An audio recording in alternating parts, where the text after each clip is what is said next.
we are ready to race and getting ready for the first proper racing today here in Saudi World Series International Finals in E-Sprint category.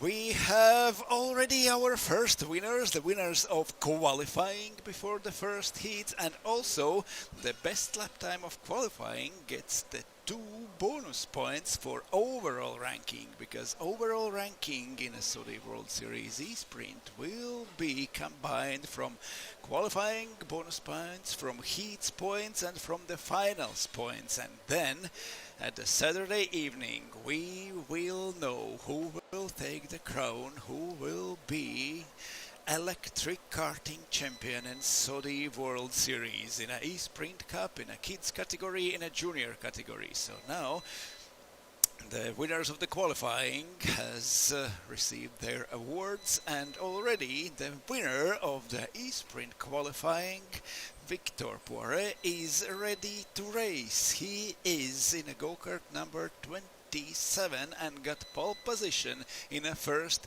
heat today. Second on the grid will be Kyle Volkerts, who got accordingly 7th position in the overall ranking in qualifying. Third on the grid for first heat is Gary Su, and Gary Su was 13th overall, and so we have ranked all the drivers in a second heat in a B group. From pole position will start the second best driver overall, which is Victor Vota. In third heat, Axel Sarniala will start from pole. In race number 4, it will be Luan Wanton. In race number 5, it will be Janne Pajunen. In the race number 6, or in the F group, Francisco Gelstein will start from pole. We have arranged all our 102 drivers according to their qualifying results. Now, the first qualifying race is just about to begin. The qualifying is over, and now 10 minutes of pure electric racing here in Rush Speed Arena.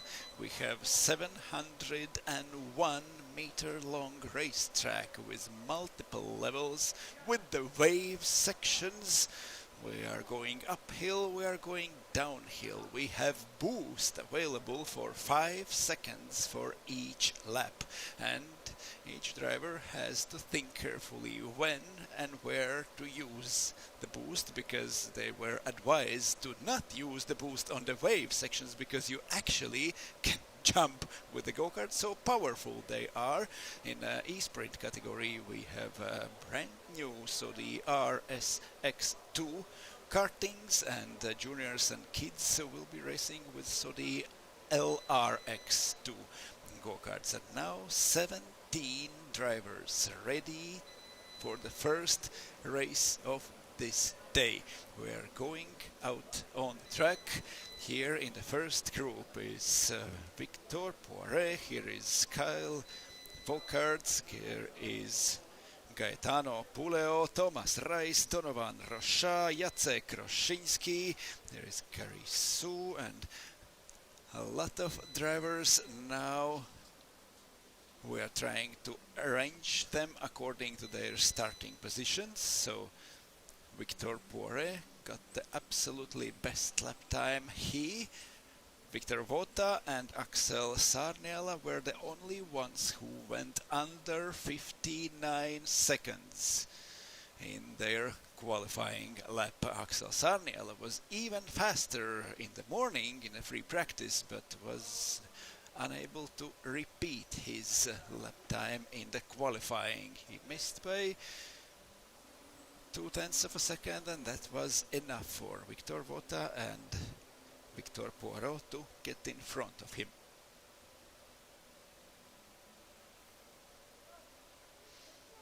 And now Poiret is with the go-kart number 27. Kyle Volkerts in number 16. We now see on the screen Roberto Garofalo in number 11. Behind him is Thomas Reis in number 18. Here number 29, it's Vivan Hadrian. After him, it's number 21, Enrico Cammarata, not number 27, because 27 has to be away on the formation lap already. Here comes number 10 with Frank Konrad.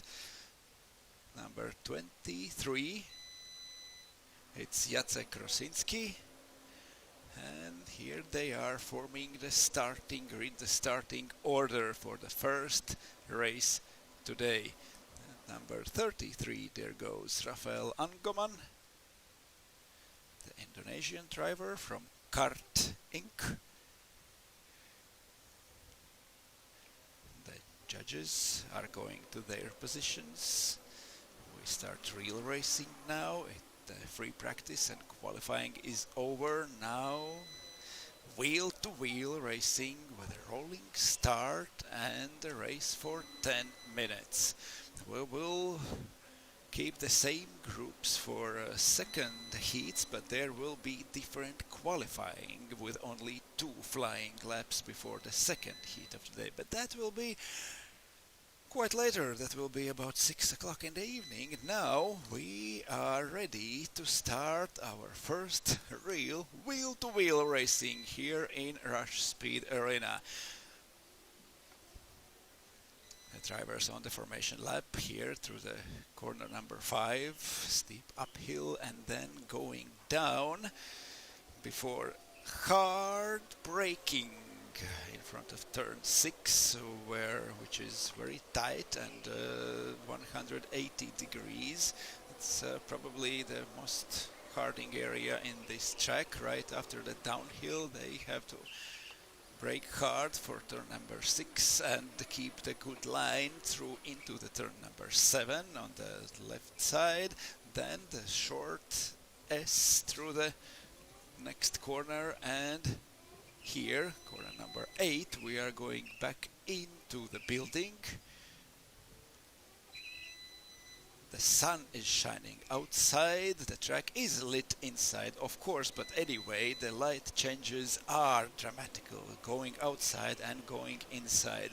And drivers have different visors. Someone is driving with a clear one, someone is driving with a tinted, so to better see something outside or to be able to react to the light changes right after coming back into the building. We have multiple levels here in Rush Speed Arena, and we have a great racing track with 19 corners, 701 meter long. The formation lap has begun. They are forming now behind the safety cart. There is Victor Porot with the number 27 on his go-kart, and everyone else is now queuing behind him. The first real race here in Saudi World Series e-sprint is just about to start. They are starting accelerate, then a little bit braking again, one after another, all 17 go-karts. The first heat has started. The red flag is out on the starting straight, and we are racing. First proper race today. It's Victor Porot leading with number 27, followed by Kyle Volkerts in number 16 through to 5th corner, and now going on to the right-hand turn in turn number 6. Mota has held his lead. It's not easy to find a place where to overtake on this track, but they have a 5 seconds boost for each lap in those 10 minutes. So in each lap you can use 5 seconds boost, get extra power. The drivers have to use it wisely. Do not use on those wave sections. But we already see a fight for the 3rd place in this race. But 1st and 2nd are pulling away. Victor Porot and Kyle Volkerts are making gaps behind them already. Half a second away from Volkerts is Porot. Now we see Vivian Hadrian in the results, but it is still Volkerts in the 2nd place, and Vivian Hadrian just set the 2nd fastest lap time in This race was fast, but it's not according to the order on the track. Here is number 27, it's Poirot. The leader is coming to an end of the second lap already, and there has to be Kyle Volkert with number 16. There he is, and number 28, Vivian Hadrian, is third on the track. Just got a great lap time in the first lap. Now Volkert is 3/10 behind Victor Poirot. And again, we have a list of the lap times, not list of the drivers' positions on the screen, it seems. So, still Volkert is second, and Sue is now in third place, not Donovan Rocha. We see on the track number 28 of Gary Sue. He is running third now. The third lap is coming to an end. Poirot still leading and pulling away, and 3/10 is not the actual distance between him and Volkert. It's a difference between best and second best lap time. So on the track we see Poirot, Volkert, and then Gary Sue in P3. So Volkert second, Sue is third, then Hankes and Criscolo, and the next drivers are arranged by their lap times, not by their position on the track. That's what we see on the screen, is not their positions in this race. It's Gary Sue in front of a pack of drivers, followed by Dorian Hankes. So on the track, Dorian Hankes definitely is behind Sue, not in front, but there is a great fight starting. And Dorian Hankes trying to get into top 3. Now behind him is Jacek Rosinski in go-kart number 23. But anyway, we can be quite sure it is Victor Poirot who is leading now. Kyle Volkert is second behind him. And there is a gap forming bigger and bigger. Gary Sue is third, then Massimo Criscolo, Dorian Hankes, Jacek Rosinski. And best lap set by Victor Poirot. He is setting best laps lap after lap. He is faster and just pulling away from everyone else. In the lap times and on the track also. 59.2 already in the race for Victor Poirot. It's Massimo Criscolo, number 25, in front of Dorian Hankes. And Gary Sue is in P3 now.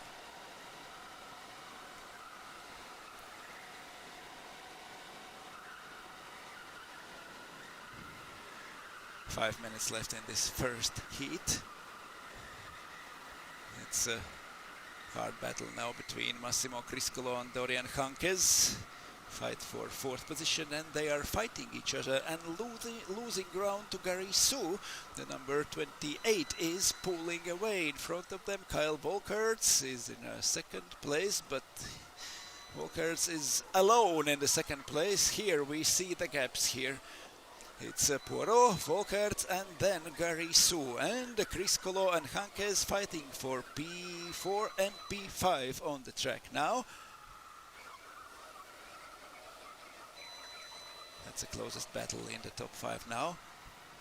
Poirot is pulling away from Volkert, and after Dorian Hankes, number 14, we see a big gap forming again, and there should be Jacek Rosinski and Gaetano Puleo. 4 minutes left in this race. Poirot leading already more than 2 seconds in front, and Kyle Volkert following him in second. And here, trying to get side by side downhill inside line into the last corner, and it is Dorian Hankes moving in front of Massimo Criscolo. Great overtaking move from Dorian Hankes. He needed actually 3 corners to manage to pull this move, but he did that, and what a great overtake from Dorian Hankes. Now he's running fourth, followed by Massimo Criscolo in kart number 25. But can he get back his position on the track? Gary Su, Kyle Volkerts and Victor Poirot are leading and pulling away more and more from everyone else, but Hankes and Criscolo, this is the best fight in this race. Jacek Porosinski is 6th, Gaetano Puleo 7th, Luca Niininen P8, Frank Conrad in P9, P10 completed by Rafael Angoman, then Vivan Hadrian is 11th, Donovan Rochat in P12, then Thomas Reis is 13th, Simona Megoni in P14, followed by Roberto Garofalo, Enrico Camarata and Leon Meder.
One and a half minute left in this race. Poirot is leading and pulling away. Number 27. Everyone else saw him at the start, and then no one has seen him till the end of the race. There is a huge gap, more than 5 seconds behind him. It's Kyle Volkerts following in second.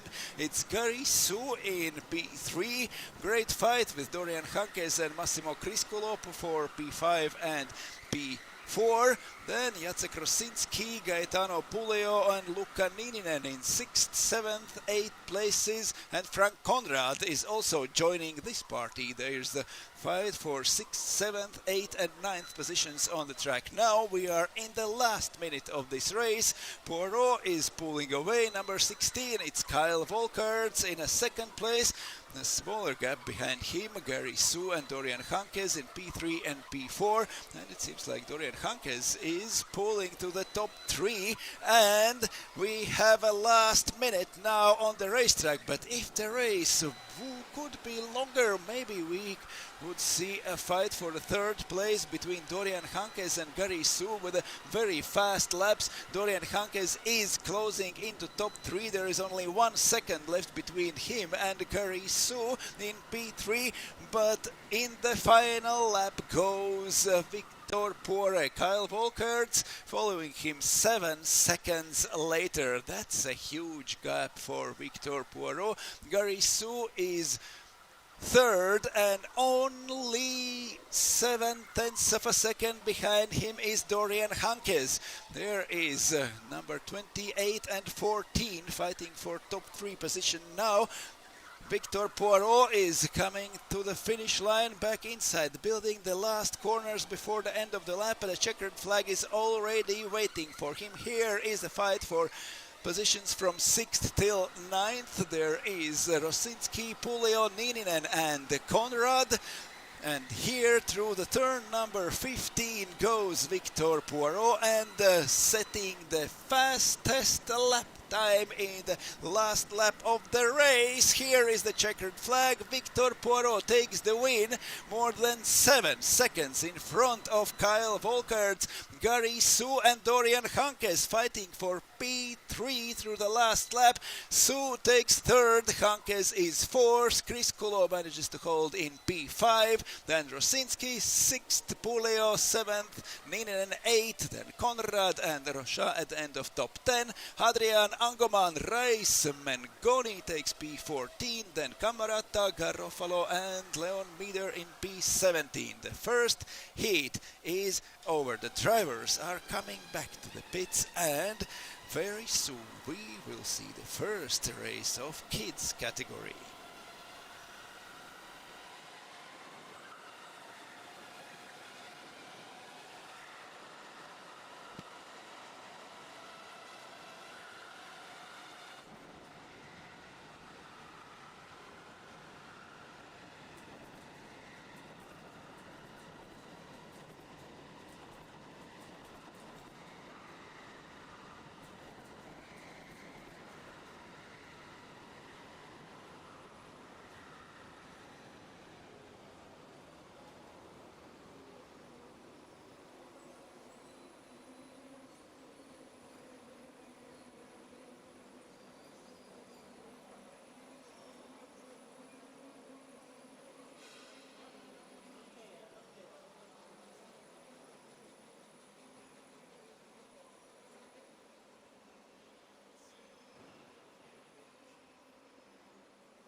Back in the pits, first race is over and kids category is getting for their first heat today in the Soli World Series E-Sprint category, and the kids group now waiting to go out on the track. Max Klonovsky took the win in qualifying and is starting first. Klonovsky in number 39, waiting now in the pit lane. Richard Sherba with number 43. Gustav Snarvaish going with number 38. Mason Tan with number 45. There is Shimon Gagatsky with number 36. Noah Hankia 35. Philip Shapka will drive go-kart number 37. Sugikarto Dastan with number 42. 41 for Lubos Padej, and that's all for the first heat for kids category. We still have two groups in this heat. Two groups for kids, two groups for juniors, and 6 groups for E-Sprint Cup with the 102 drivers fighting for the champion title in electric karting since Soli World Series 2026. Here are the kids. Sugiharto Dastan with number 42. 36 is Shimon Gagatsky. Number 43 goes on the track Richard Sherba, followed by everyone else. But the winner of qualifying, Max Klonowski, has the kart number 39.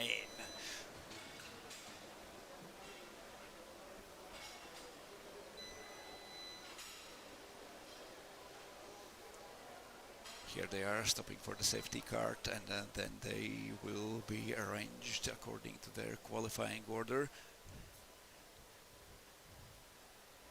Max Klonowski set the fastest lap time in qualifying. He will start from pole this race.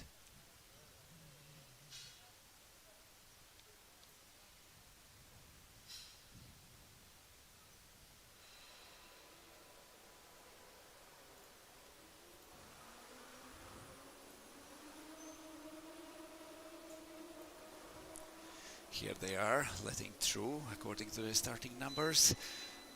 And after a formation lap, we will start the first race for kids category. There is also a 10 minutes, like every category else in the heats. We had 8 minutes in practice and qualifying. We have 10 minutes plus 1 lap in the heats. We will have 13 minutes for qualifying plus heat, so 2 laps for qualifying and 10 minutes for heat in a second heat. And the same schedule is for tomorrow, but today, after the first heats, after all drivers will be through the first heats, through the first racing, there will be a driver's parade. So at 6 o'clock we will do a family photo outside, so everyone here in Rush Speed Arena, everyone qualified for 4th edition of Sodi World Series, gather outside after first heat. So at 6 o'clock there will be a driver's parade and family photo for all drivers, all 102 e-sprint drivers and all 36 junior category drivers. At 6 o'clock we will gather outside for the family photo. This is 4th edition for e-sprint Cup in Sodi World Series. And now the first race for kids category. They are formed on the track according to their starting positions. Now behind the safety car, the number 46 is on the safety car now. There is Max Klonowski in number 39 getting ready for first rolling start of this day. Here is Max Klonowski, followed by Richard Sherba in number 43, then Gustav Narvaez in number 38. And we are ready for first race for kids category today here in Rush Speed Arena.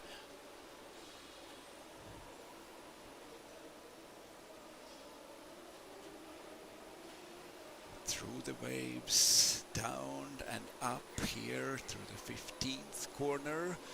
We are 3 corners before the finish line and the starting line of this race. Any moment they will start to accelerate to start the race. Green flag is ready on the starting straight.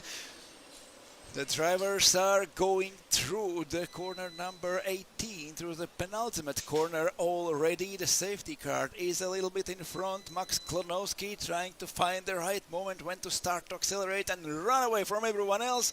Richard Sherba and Gustav Narvaez behind him. And we are going slow through the starting straight. There is no green flag, so one more formation lap, but it seemed like everyone was in their positions. But we've got one more formation lap for kids' first race. It's safety car number 46. It's adjusting the speed through the formation lap, and we have one more formation lap for kids category. So Klonowski in front right after safety car. Slowly out of the turn number 5. Here is Klonowski. Then number 43, it's Richard Sherba. Gustav Narvaez with 38, then 45 for Mason Tan, in 36 Szymon Gagatsky, in 35 Noah Hanka, in 37 Filip Szapka, in 42 Sugiharto Dastan, in 41 Luboš Padej. And second formation lap, will they get through with two formation laps? The rolling start, that's quite a complicated thing in the karting.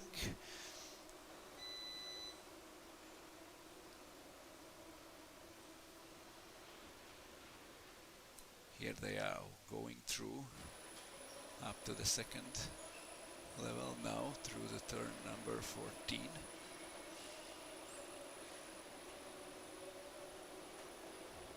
More waves here. The speed is increasing. The safety car already is going a little bit faster than before. It's not easy for the following drivers to maintain their positions and hold the gaps. Someone is already side by side, then trying to get back into their positions. There is a small misunderstanding at the end of the row. Is everyone in their starting positions now? It seems like there is 45, 36, 35. They are according their qualifying positions now, and the race has begun with the two formation laps. There is a green flag on the starting straight, and Max Klanowski is pulling away after the first part of the track. Richard Scherba, Gustav Narvaez following him closely. Then is Mason Tan, and all drivers nose to tail, trying to communicate with each other. Will someone make some tactics to slipstream? Is it are here straights long enough to do a slipstreaming here? It seems like there is almost no straight parts in this track, and even when they are straight parts in this track, there are waves in these straights, making it more difficult and more fun to race here. Klonowski in the first lap with a small gap over everyone else, and third and fourth Narvaez and Tan fighting with each other. There is the smallest gap between them, and a very small gap forms Max Klonowski in the first lap. There is 0.6 of a second, but that's quite safe for this racing here. Richard Scherba is second, and Gustav Narvaez more than 6 seconds behind the Polish driver, followed by Mason Tan. Here they are on the highest part of the track, going downhill again before breaking into turn 6. There starts a fight for 4th, 5th and 6th positions now. Klonowski, Scherba and Narvaez trying to pull away. It's Mason Tan who has dropped from Gustav Narvaez, and now Gagatsky and Hankia trying to overtake him. Max Klonowski 6/10, almost 7/10 after the first lap. In a second lap he got away 6/10 in one sector in the middle part of the track. He is pulling away the most from the Richard Scherba, two Polish drivers leading this race, but the gap between them is increasing. The one more lap and already 1.5 seconds away is Klonowski. Scherba second, Narvaez third. Between them there is only 4/10 of a second, so while Max Klonowski is pulling away, Scherba and Narvaez starting to fight for second in this race. Here is Scherba in front, Narvaez following, then a small gap between 4th, 5th and 6th places, fighting Mason Tan, Szymon Gagatsky and Noah Hankia. There they are, Tan with number 45, Gagatsky number 36 and Hankia number 35. Klanowski pulling away, Scherba and Narvaez, Poland and Latvia fighting for second in this race. Already 3 minutes spent on the track. Scherba second, Narvaez third, and then this train of karts. Mason Tan, Szymon Gagatsky and Noah Hankia. Here is fight for P4, P5 and P6. Then Sugiharto Dastan, Filip Szapka and Luboš Padej at the end of the race in P7, 8 and 9. 6.5 minutes left in this race.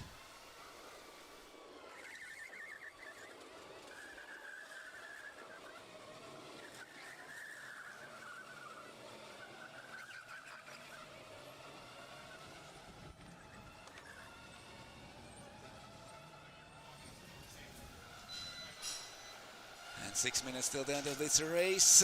Max Klonowski already almost 2 seconds in front of everyone. One more lap almost completed. Sherba and Narvaez fighting each other, but they are not so far in front of Mason Tan and Szymon Gagacki. If they start to fight too aggressively, they will lose the time, they will lose the ground, and they do not want to get Tan, Gagacki and Hankia to catch them, because train of 5 cars, there can happen anything.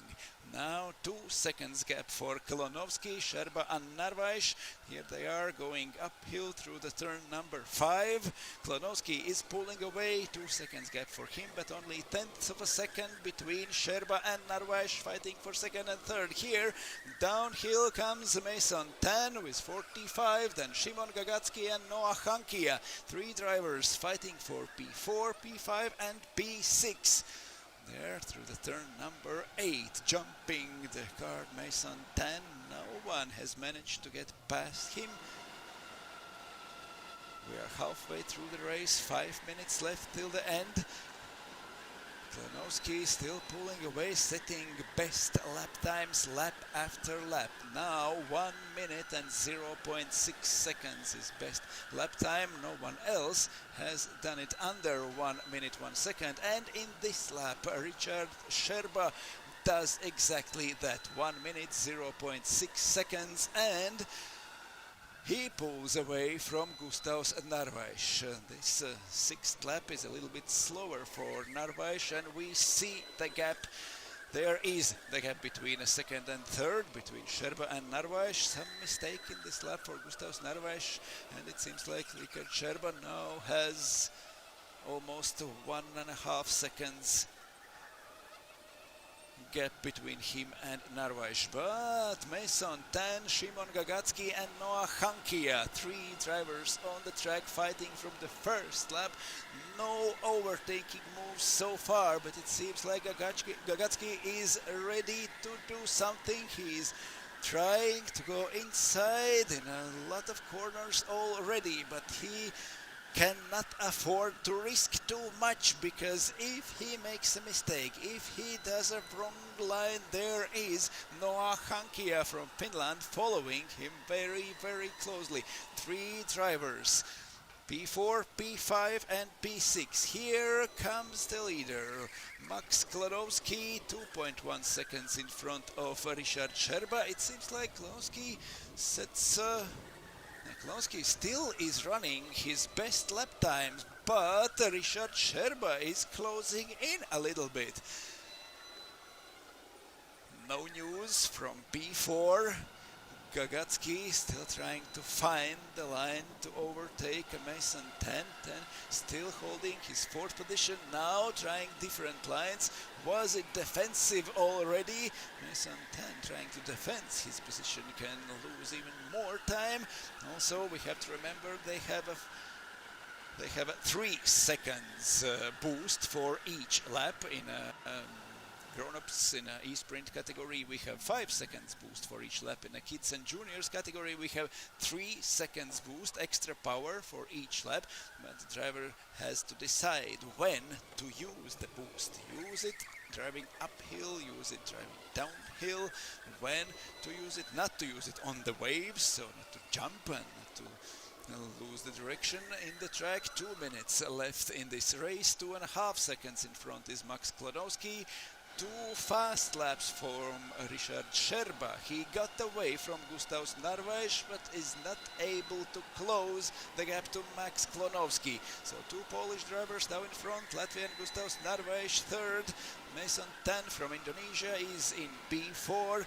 Szymon Gagacki, one more Polish driver, is in P5. Noah Hankia from Finland following in P6. Then one more Indonesian, Sugiharto Dastan, followed by Filip Šapka from United States and Luboš Pade from Slovakia. 1.5 minutes left in this race, 2.7 seconds for Klonowski in the lead. Richard Sherba has pulled more than 2 seconds away from Gustav Narvaez. There was such a great fight between them in the first half of the race, but in the last laps, Richard Sherba managed to pull away, and now there is 2.3 between him and Gustav Narvaez. Mason Tan is already more than 5 seconds behind top 3, but still holding his 4th place. The last minute in this race, kids category first group, with the winner of the qualifying, Max Klonowski, at the front of everyone, 2.7 seconds pulled away from Richard Sherba. Sherba managed to run away from Gustav Narvaez, but after them there is a fight for P4. Mason Tan, Szymon Gagatsky and Noah Hankia till the last lap of the race. Here, starting the last lap in this race, is Max Klonowski, number 39, more than 3 seconds in front of everyone. Richard Sherba and Gustav Narvaez made a deal. Sherba will be second and Narvaez will be third. They fought for the first half of the race, and then something happened. Sherba got a few faster laps, and Narvaez maybe some mistake on the track or anything. But here comes the fight for P4. Mason Tan already defending his position almost at the end of every straight. Szymon Gagatsky is following him for 10 minutes already and has not managed to get in front. Noah Hankia is watching this fight right behind and is ready for any mistake from the drivers in front. Here comes Max Klonowski, winner of the qualifying and winner of the first race in kids category. Richard Sherba second over the finish line, and Gustav Narvaez takes third. Mason Tan, Szymon Gagatsky and Noah Hankia, without an overtaking, without any moves, they finished the race as they started. 4th, 5th and 6th. Tan, Gagatsky and Hankia. Then Sugihar Todastan, Filip Szapka and Lubos Padej. The first race for kids category is over, and now we will see on the track the second group, the B group in heat 1. That's the whole results for kids category.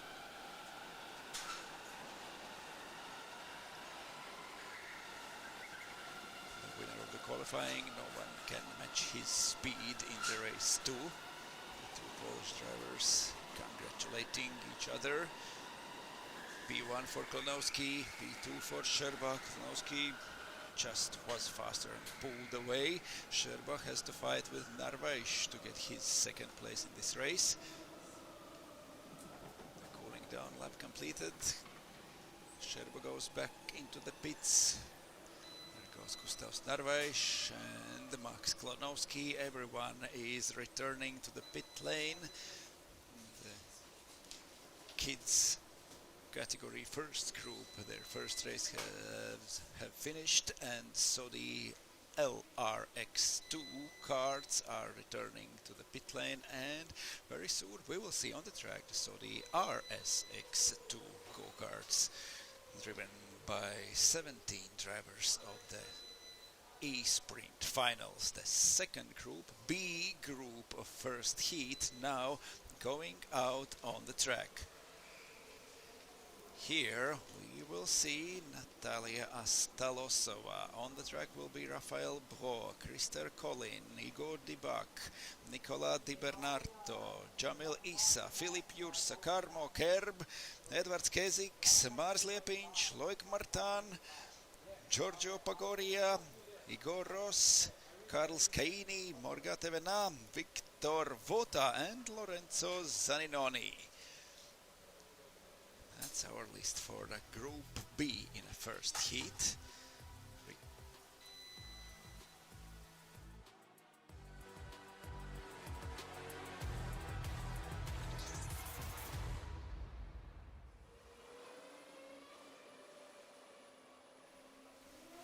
Here they are waiting for starting order. Victor Vota took the second place overall in the qualifying and now is leading and starting first in a rolling start. Karmo Kerb was 8th overall, so is starting second.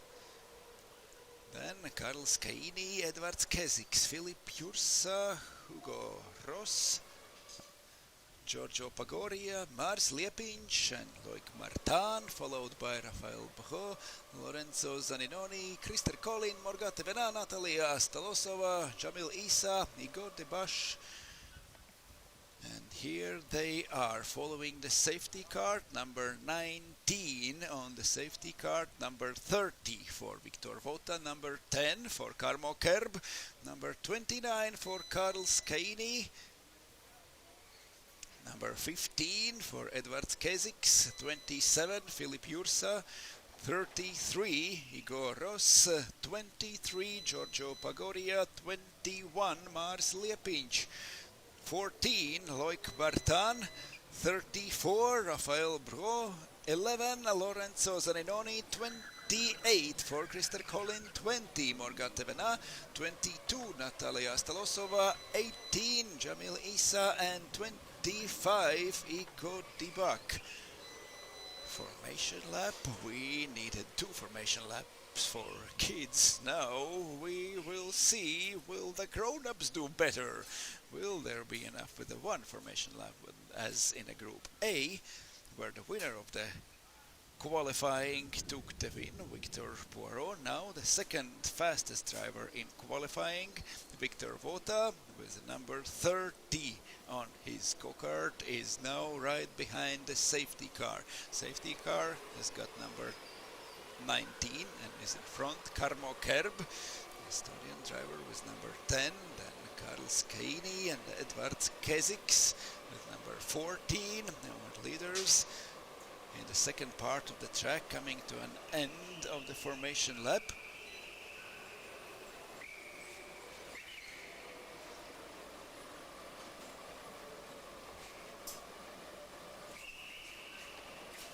So everyone according to their starting positions.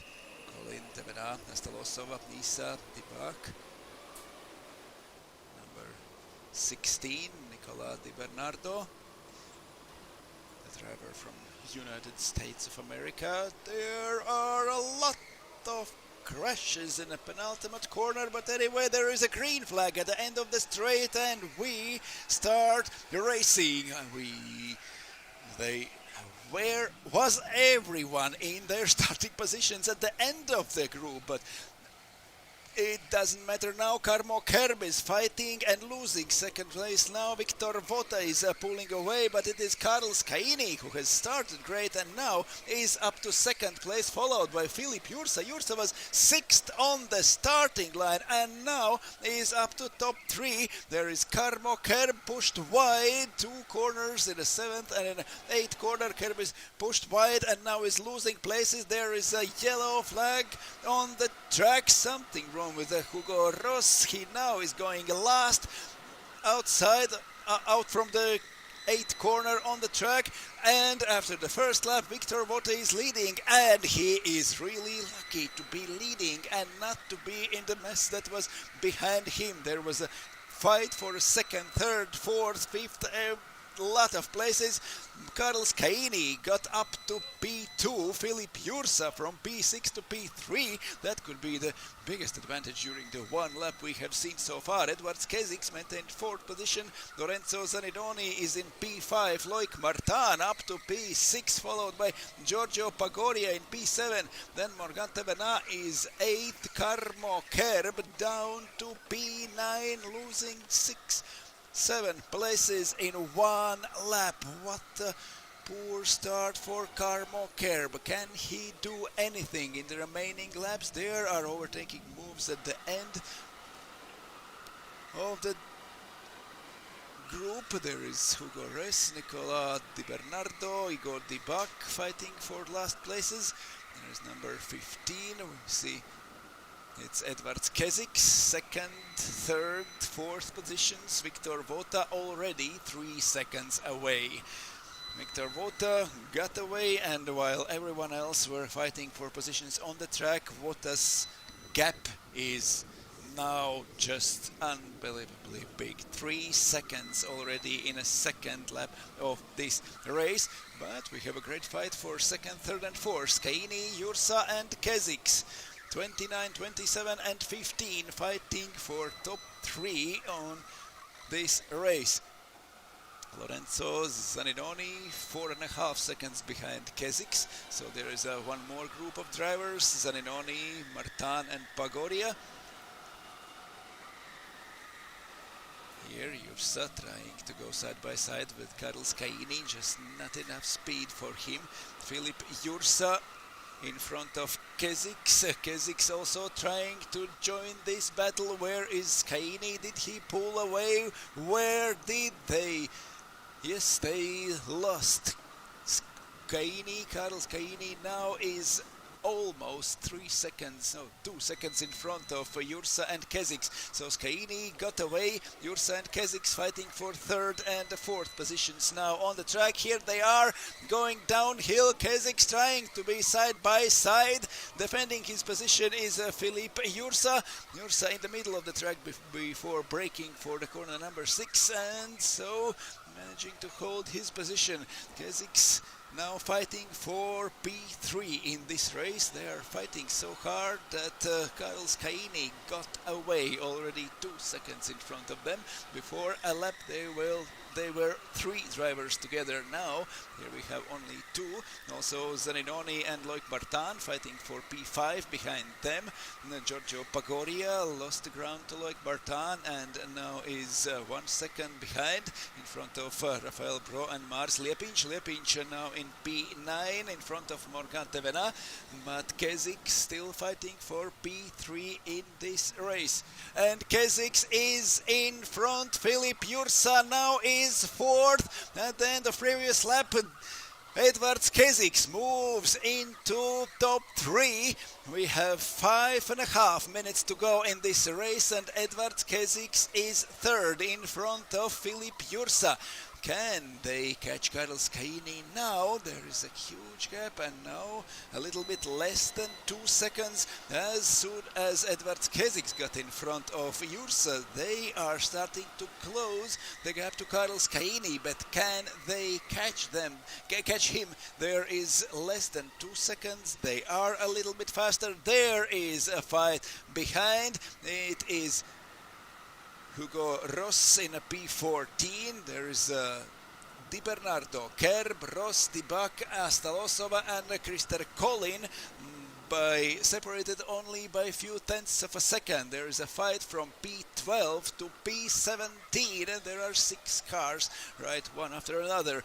But Vota is pulled away already almost 5 seconds. Edvards Keziks trying to catch Karel Skaini, but seems like this lap is slower for him. Skaini is getting up his speed, getting up to speed, and now with the best lap time of 59.9, Skaini is again a few tenths away from Keziks and Jursa. Also Jursa losing ground to Edvards Keziks. There is 0.7 seconds between them. We see on the track the gap between them is just too big to fight for something. Also too big gap is for Victor Vota. Karel Skaini is 5.6 seconds behind him. We still have almost 4 minutes to race, but Victor Vota is away, Karel Skaini got away, Edvards Keziks got in front of Filip Jursa and now is pulled away for more than 1 second from Jursa. Loic Bartan is 4 seconds further back in P5, but Loic Bartan got in front of Lorenzo Zaninoni and also got away from him.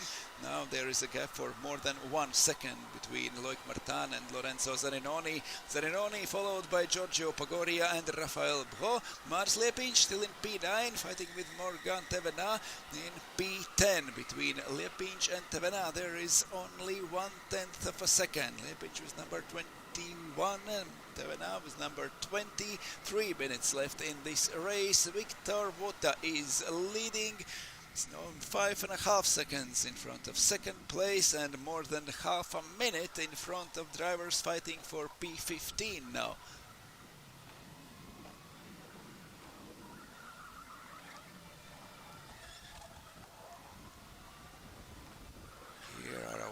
drivers. What away, then followed by Carlos Caidi, Edwards Keziks and Filip Jursa. 9 seconds already between top 4 drivers. 13 seconds losing is Loic Martin in P5. Maybe if he could get up to P5 sooner, maybe he could join the fight between Filip Jursa and Edwards Keziks, but now Loic Martin is 4 seconds back and there is a little chances to do something in the remaining 2 minutes. 6 seconds gap for Victor Vota. He's still fighting, he has not released the throttle. Victor Vota is still setting the best lap times, best sector times, and the last time is only 0.05 of a second slower than his best lap time of this race. So Victor Vota is still racing hard. It doesn't matter, he has 6.5 seconds gap behind him. He is still trying to find the speed because he will need it for the second heats today, he will need it for the 2 heats tomorrow, he will need it for the finals, and tomorrow we will go in the opposite direction. So Victor Vota is using this time on the track to find the better lines and to find faster lap times. Now Vota 6.5 seconds in front, 1 minute to go. It's number 34 of Rafael Bro chasing Giorgio Pagoria. Pagoria in P7, nose to tail. They are going through the waves section, through the corner number 15, and while Vota is approaching end of the lap, for Filip Jursa is followed by Loic Martin. Martin is closing in on Filip Jursa. The gap is getting smaller and smaller, but there is less than a minute till the end of the race and more than 2 seconds gap for Loic Martin. It seems too big a gap to get over in the last 2 laps remaining in this race. And in the last lap is the first time Victor Vota is going a little bit slower than before. So far he went just like for a qualifying laps, lap after lap, 58.9. Repeating his qualifying result, Victor Vota is taking a win in this race. So the final lap. The checkered flag is ready. Vota goes for the final lap. Scaini goes there 7 seconds later, and only 1 second after Scaini goes Edwards Keziks. Keziks got in front of Filip Jursa, then couple of laps was a little bit faster than Scaini, but before the end of the race, here they are fighting for the position again. Keziks managed to catch Carlos Scaini, and now they are one after another, only a few tenths of a second separating them, but this is the last lap of this race. Victor Vota, only a few corners before the finish line. Edwards Keziks sets the fastest lap time of this race in the middle sector, and closing in even more on Carlos Scaini. There is a fight for a second place, but the leader is coming through the last corner already. Here is a checkered flag, and Victor Vota takes the win with more than 7 seconds in front of anyone. Carlos Scaini and Edwards Keziks, great fight till the finish line. There is only a few tenths of a second between them, but Carlos Scaini takes second, Edwards Keziks takes third. There is Filip Jursa in P4, Loic Martin, after not a great start, moves up to P5, Lorenzo Zaninoni in P6, Giorgio Pagoria in P7, Rafael Bro in P8, P9 for Maris Lepinch, Morgan Tevena in P10, then Jamil Issa, Igoros Karmo-Kerb. Such a great starting position and such an unfortunate luck. In a first lap he was pushed wide, he was overtaken, and Karmo-Kerb in the finish is only P13. Then Igo Dibak, Nicola Di Bernardo, Natalia Astalosova, Krister Colin. So the Group B in the E-Sprint Finals completed the first heat. Now the kids will be back on the track, then the C heat for the C group for the first heat, and then there will be a short break where we will give the prizes for the winners. So after the first half of the races, after the Group C, there will be a short prize giving ceremony up on the podium for the winners of each race. But after the first heat, we will have drivers parade. When the Group F will be finished, we will have drivers parade, and every driver from the E-Sprint finals, from the E-Sprint Cup, from the Juniors Cup, from the Kids category, everyone after the first heats gather outside for family photo. That will be after Group F will complete their first heat. But now the kids are already in the karts and ready to race. In this group we'll have Tilio Miguel de Oliveira, Anand Bayu Deptius, the Indonesian champion of 2025, Jakub Kruszyński, Karl Larsson, Kian Machaber, Timothée Mart, Joel Repo, Alessio Tignoncini, Italian champion in juniors category in the Saudi World Series, and also Enea Tignoncini. They are ready to go on the track now.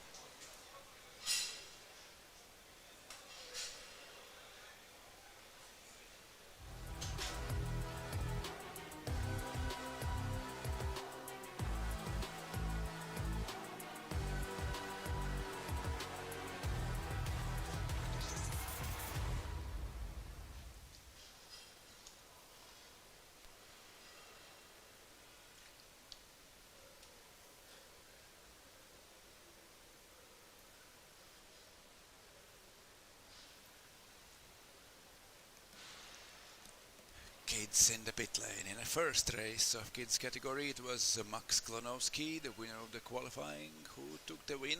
Richard Sherba was second, Gustav Snarweisz was third, then Mason Tan, Shimon Gagatsky, Noah Hankia, Sugiharto Dastan, Filip Szapka and Luboš Padej. Now the second group of kids category is waiting in the pit lane. There are e-sprint drivers collecting their weights from the go-karts because everyone has to arrange their weight to be in the limits, to be not under the limits, so everyone is equal. And also each time the driver gets back on the track there is a different kart. They are equal, they are the same, they are brand new Saudi karts. RSX2 for E-Sprint category, LRX2 for kids and juniors category, but anyway they are randomly allocated each time the driver goes back on the track, so you never know which go-kart you will be driving. They are calibrated the same, they are built the same, and anyway there is a random allocation each time. Now the kids getting ready for their starting order. It's Jakub Kruszyński in number 35, Enea Tignoncini in number 39, 41 for Joel Repo, 45 Bayuanand Deptios, 38 Alessio Tignoncini, 42 it's Tilio Miguel de Oliveira, 36 Kian Machaber, 37 Timothée Mart, 43 Karl Larsson.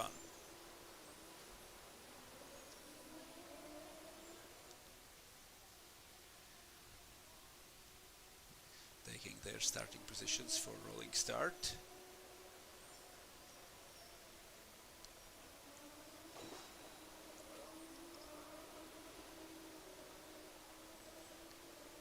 And Karl Larsson, finally number 43, can go on the track and form a queue after a safety cart. Number 46, it is our safety cart for this start. Here they are all coming up through the turn number 5. Very, very slowly. In a first start we needed 2 formation laps for kids. Safety car here, and then Jakub Kruszyński, number 35, Enea Tignoncini. Enea Tignoncini is starting second. Alessio Tignoncini is starting 5th, but Alessio Tignoncini is the one who is the Italian champion of 2025, but not so fast was in qualifying, so starting only P5, that means P10 overall in kids category qualifying ranking. But anyway, watch number 38, that's Italian champion in 2025. But Jakub Kruszyński in the pole position for this race with a second best lap time in qualifying. Also Anantha Bayu Detios, P4 with number 45, is Indonesian champion of 2025. The kids are behind safety car, back into the inside part of the track, going through the waves now. And we are approaching the end of the formation lap. One more group of e-sprint drivers will go on the track after kids, after this race, and then we will have a short award ceremony for the winners of each group in first heat. After that there will be a second part of the whole groups, D, E and F for e-sprint category, A and B for juniors, and then after that will be a driver's parade and a family photo.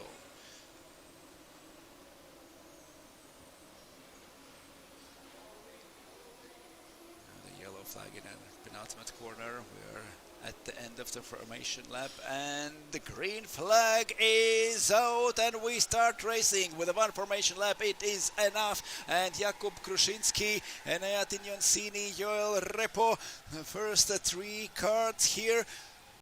Joel Repo moves up to third after a great start, and now it is Jakub Kruszyński looking back over his shoulder at the top of the mountain behind turn number 5. It's Enea Tignoncini still holding the third place. Second place, Joel Repo is third. Here they are coming back inside through the turn number 9. There is a steep hill in front of them, moving up, starting the waves section. A small gap for Jakub Kruszyński, followed by Tignoncini, Repo and Deptios.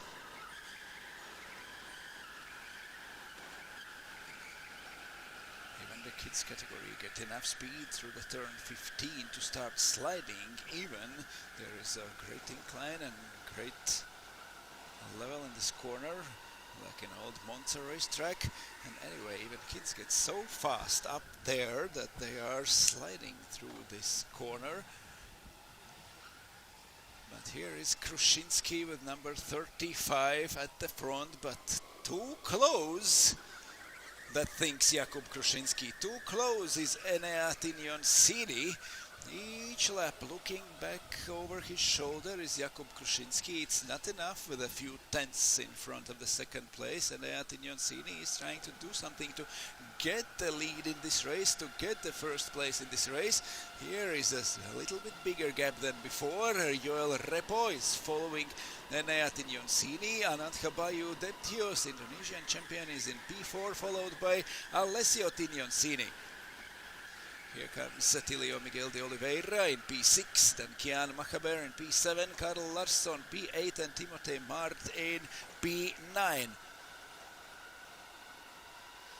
First lap completed. 0.9 seconds. Jakub Kruszyński was fast in qualifying, but is not able to run away in the race. And also Joel Repo is close behind Enea Tignoncini.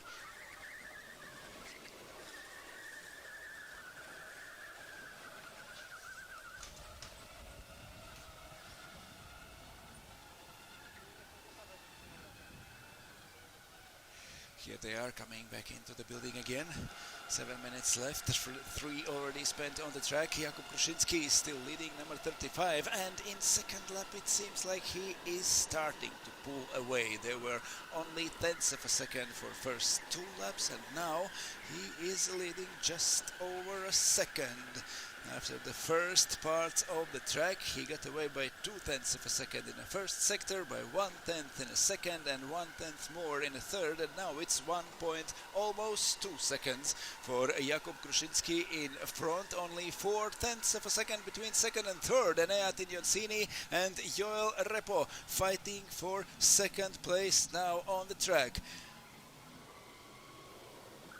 So Poland, Italia, Finland, Indonesia. So that's are our leaders in this race in kids category. 6 minutes till the end of the race. We are not even halfway through the race. There is a small crash between Alessio Tignoncini and Ananja Bayu-Deptios, number 38, trying to get inside, but not managing to hold the position. Joel Repo setting fastest time in the middle part of the track, closing in on the Enea Tignoncini. There is a fight for a second. They are even closer than before. And here are Ananja Bayu-Deptios with 45, followed by Tignoncini in 38, De Oliveira and Machaber. We have 5 cars from 4th to 8 fighting for positions on the track. 0.8, Tignoncini closing in on Kruszyński, and also Joel Repo only 4/10 of a second behind. It is Joel Repo who sets the fastest lap time so far with 101.6 seconds, and all 3 leading drivers now are here on the track. Almost nose to tail, very small gap between second and third, a little bit bigger between first and second, but anyway, Jakub Kruszyński has lost his lead. He was almost 1.5 seconds in front, and now here they are, all 3 leading drivers in this race. There is a half of a race still to go. Kruszyński has lost his lead. He got troubles behind him. He got Enea Tignoncini and Joel Repo. Also behind them, here is Ananja Deptios and Alessio Tignoncini fighting for P4, and then it means Deptios and Tignoncini were able to pull away from De Oliveira and Machaber, so now we have 2 pairs instead of 4 go-karts in the one long train. Joel Repo with the fastest lap time, now stuck behind Enea Tignoncini. They were very close behind one another. Now they have catched Jakub Kruszyński, and it seems like Joel Repo is the fastest one of them, but he is in P3 and cannot do anything about it now. Enea Tignoncini is now in most uncomfortable position. He's very close to the leader. He could try to overtake, could do something, but he cannot afford to make a mistake because Joel Repo is too close behind. Already trying to dive inside in the first corner, trying different lines through the second and third. Now they are back outside, all 3 best drivers in this race. Kids and juniors have only 3 seconds of a boost per lap, not 5 like e-sprint drivers. And here is Joel Repo trying inside, then outside in these slow corners. Is it possible to get there side by side? Now through the corner number 8, 9, and they are back inside the building. Still Kruszyński leading, Tignoncini second, and Repo third.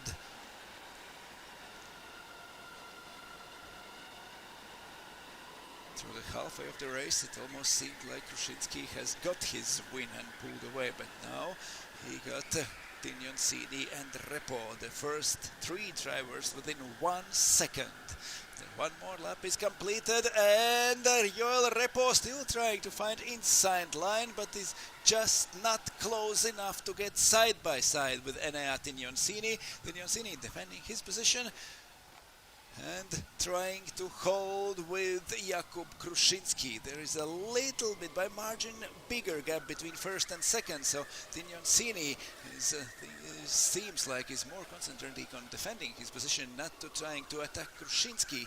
Joel Repo, we already saw a few moves trying to do something. Only 2 minutes left for this race. They are back inside the building. When they will cross the finish line, there will be time for 2 or 3 laps till the end of the race, and that's all. Can Joel Repo do something? He has got the best lap time. He has got a record in the second sector again. Anand Habayu Deptius behind all of them in P4 now sets the best lap time with 101.2, but almost the same speed goes Jakub Kruszyński. Enea Tignoncini improves his lap time. Anyway, Joel Repo is only 4/10 of a second behind, and Jakub Kruszyński is losing his speed now.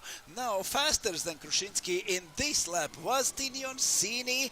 Faster was Anand Deptios. Second and fourth drivers were going faster than the leader in this race. We have less than 1 minute to go. 2 laps in this race are left. There are top 3 drivers, and there is closing in Anand Habayu Deptios, the Indonesian champion in go-kart number 45. He is in P4, but he is reducing the gap to the leaders, but there the time is running out. If somebody here can do something, is it Tignoncini or Repo? Deptios is a little bit too far away. He is setting record lap times at the end of the lap. The final lap has begun. The time is over. The 10 minutes are over. The first 3 drivers are one after another, and this is last lap. This is last chance to do something. Kruszyński is leading. Tignoncini and Repo following him closely. Now it's Tignoncini who's got nose to tail with Jakub Kruszyński. Joel Repo is a few centimeters further back than Tignoncini. All 3 drivers, no moves, no defending maneuvers. They are back inside the building and approaching the end of the last lap of this race. Top 3 drivers separated by 0.8 of a second. Here they are. Anand Habayu Deptius setting fastest lap times, now closing in but still losing 2 seconds to this group of drivers. And Jakub Kruszyński pulled away at the start and lost all his advantage in the front, and now just in front in Tignoncini. He goes over the finish line in first place. Jakub Kruszyński first, Enea Tignoncini second, Joel Repo takes third, Bayu Anand Deptios in P4, Alessio Tignoncini takes fifth, then Tilio Miguel de Oliveira in P6, Kian Machaber comes home 7th, then Karl Larsson in P8, Timothée Mard in P9. The first heat is over for kids category. Now C group for e-sprint finals, and then there will be a short break. Then we will award the winners of first 5 races. That will happen upstairs at the podium. So the winners of the first 5 races, the prize giving ceremony right after next race. Here is a great sportsmanship from the kids, congratulating each other after the finish line. It's Jakub Kruszyński, Joel Repo, and Enea Tignoncini, 3 leaders and only 0.8 of a second between them, fighting in a last lap of the race. That was tight, that was intense.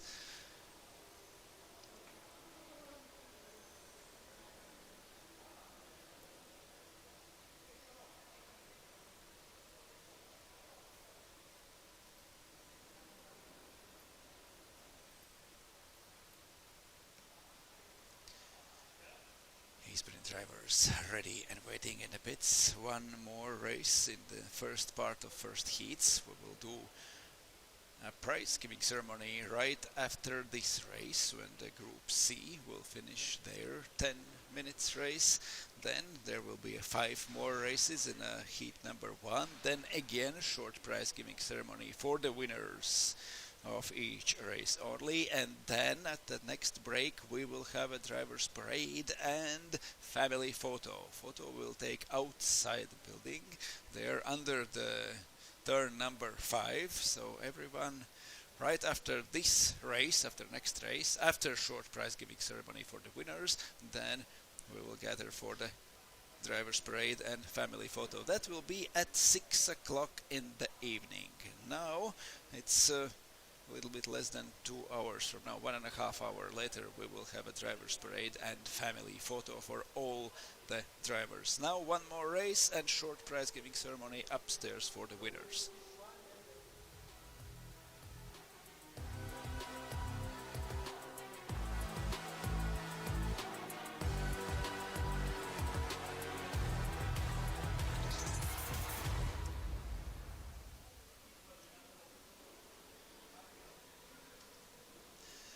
Group C, Sprint Cup drivers going on the track, then waiting to start the formation lap according to their qualifying positions. It is Axel Sarniala who was fastest right from the beginning of the day, who set the fastest time in the qualifying, but then was third fastest at the end of the qualifying because Poiré and Vota went by a small margin faster than Axel Sarniala, but no one managed to go so fast as Sarniala in the free practice. But that doesn't matter because the qualifying was that what determines the starting position. Anyway, in a Group C race, Axel Sarniala is starting first. Adam Heng following him in second position, so Sarniala has kart number 30, Adam Heng with 23, Thibaut Petrona with 33, Michal Willim number 16, Bell Valvo number 21, 20 for Markus Bronnenhuber, 27 Enrico Cottone, number 10 Pavel Lichocki, number 29 Alexander Peifer, number 18 Edis Medvedovskis, 14 Ognjen Arsenievich, 25 Laura Veterova, 28 Harri Suoninen, 11 Patrik Prahonik, 22 Nikolai Kivinen, 15 Maelin Brossard, and 34 Alexander Radivojev. Here they are forming the queue for the formation lap and for the start of the race. Number 19 is our safety car, again at the front of the pack, and pole position for Axel Sarniala in kart number 30. Some are going straight, someone trying to warm up the tires. The go-karts have been in the pit lane for more than 10 minutes while the kids were racing with their LRX2 go-karts. The tires maybe are a little bit colder than before. Every driver has to make his own decision. Does he need to warm up the tires? Does he need to do something in the formation lap? Now they are back into the building and there is a crash already. Someone didn't stop in time and crashed into the go-kart on the front. The safety car approaching turn number 15 now. We have 4 corners till the end of the lap, and will we see a green flag after this formation lap where already some action began even before the start? Sarniala in 30, Heng in 23, Petrona in 33, Willim in 16. Starting this race, number 34 at the end of the pack is Alexander Radivojev. Yellow flag at the penultimate corner. We are waiting for a green flag at the start. Safety car goes into the pit lane. Axel Sarniala, Adam Heng, Thibaut Petrona starting the race through the first and second corner, through the third. Now they are going outside. There is a fight for second, but everyone maintains their positions for now. Axel Sarniala leading Adam Heng. Third is Thibaut Petrona.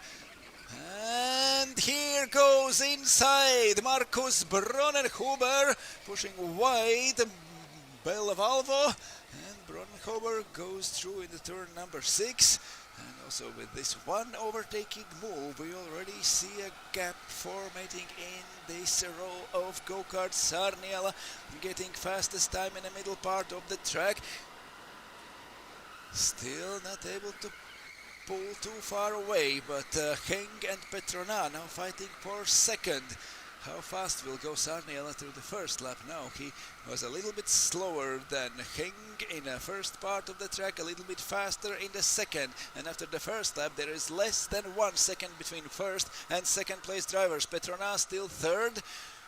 Willem fourth, Valvo up to P5, Markus Bronnenhuber, Valvo back to P5 after Markus Bronnenhuber tried to overtake and get the fifth position. Now Bronnenhuber still running sixth, Enrico Cottone in P7, Pavel Lichotsky in P8, then Alexander Peifer in P9 and top 10 completed by Edis Malinovskis. Ognen Arsenjevich up to P11, then Harry Suoninen, Laura Veterova 13th, Nikolai Kivinen, Mylin Grossard, Patrick Prahoynik and Alexander Radivojev.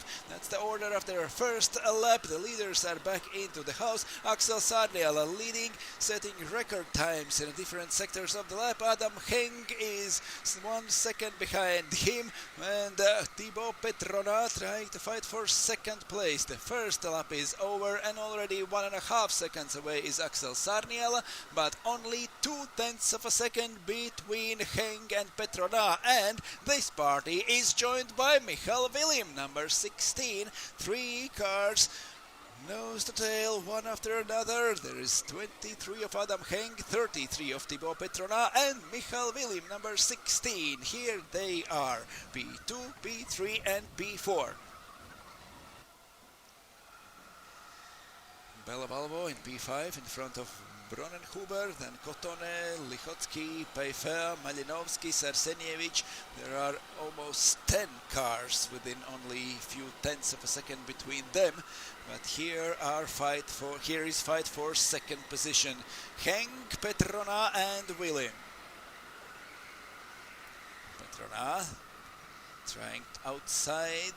Heng already driving defensive, and while he's driving defensive, all of them are losing the time already. Heng trying to cover Petrona. They got Michal Willim to join their company now in a P4, and also Valvo Bella is closing the gap. So the more goes Adam Heng defensive, the more drivers he will got behind him.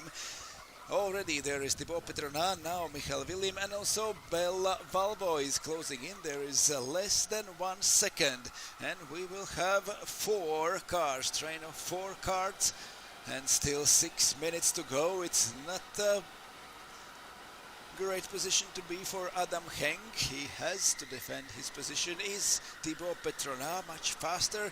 Maybe not, but Heng is driving defensive, getting inside lines, more and more corners, and that allows drivers to join them and to get into this battle. One more lap completed, less than 6 minutes to the end of the race. Heng, Petrona and Willim, also Valvo Bella fighting for second, third, fourth and fifth positions. It's Markus Bronnenhuber left alone in P6, and Pavel Lichotsky gets in front of Enrico Cottone. Enrico Cottone now is in P8, Alexander Peifer P9, Edis Malinovskis P10. There is a fight at the end of the top 10, and also a fight from second to fifth positions on the track. Here is 33 of Thibaut Petrona, now running third. All of them are losing to Axel Sarniala. The Finnish driver is pulling away already more than 3 seconds in front of everyone. But Heng, Petrona, Willim and Valvo fighting for top spots in this race.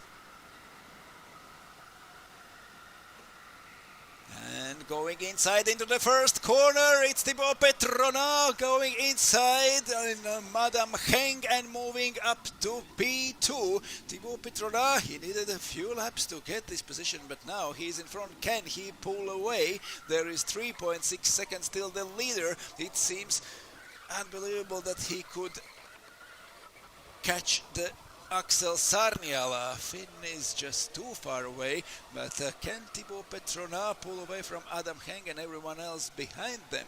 Now Petrona is now he's really in a better position because he got in front of Heng. Heng was slower at the start, and they were joined by Willim and Valvo. Now Petrona running second, trying to pull away. If he does that, then Adam Heng will have to protect his position from Willim and Bella. But now it seems like Michal Willim and Valvo Bella are starting their own fight at the end of this pack. Thibaut Petrona second, going into the next lap. Adam Heng is only half a second behind him, and there is 6 tenths of a second till Michael Willim and Valvo Bella. And also Markus Bronnenhuber is closing in this company. Thibaut Petrona looking back over his shoulder how far he's got. There is only half a second, less than half a second till Adam Heng. Adam Heng still has the opportunity to fight. He seemed slower while he was in front of Petrona, but now he is not letting away Thibaut Petrona, and fight for the second place in this race is still on. We have 3 minutes to go. We have Axel Sarniala in front, 4.3 seconds in front of everyone, but here is second, third, fourth, fifth and also sixth place drivers, one after another. Markus Bronnenhuber has joined this company. He is only 6 tenths of a second behind Bella Valvo.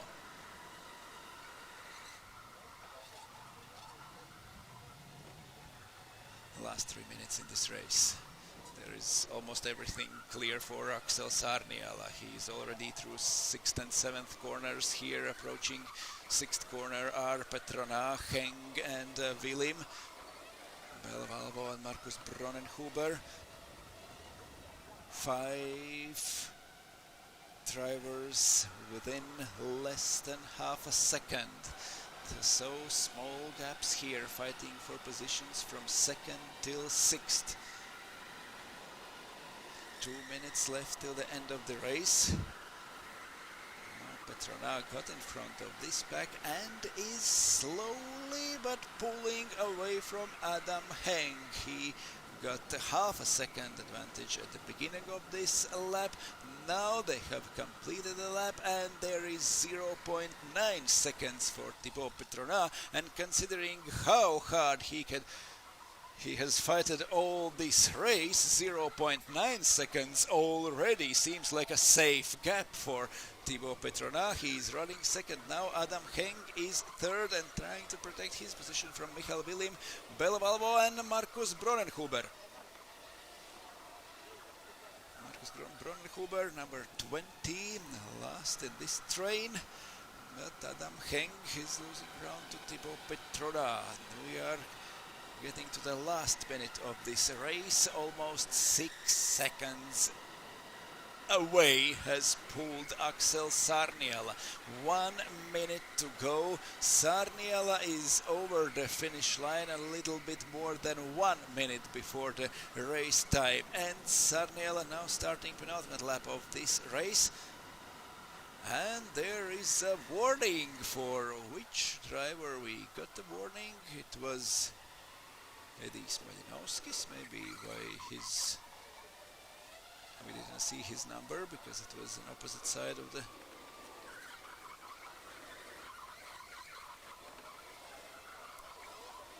And so far it seems like it could be warning for these Malinowskis. As far as it is black and white flag, it is the warning, only the warning. When there is a black flag with your number, then you know that the race is over. Game is over and you have to return to the pits as soon as possible. It means at the next lap. But now, the last seconds in this race, Axel Sarniala is leading C group in a first heat in E-finals. Here comes Petrona, Heng, Willim, Valvo and Bronnenhuber. 1 more lap to go in the last seconds of the 10 minutes time limit. Axel Sarniala goes in the last lap of this race.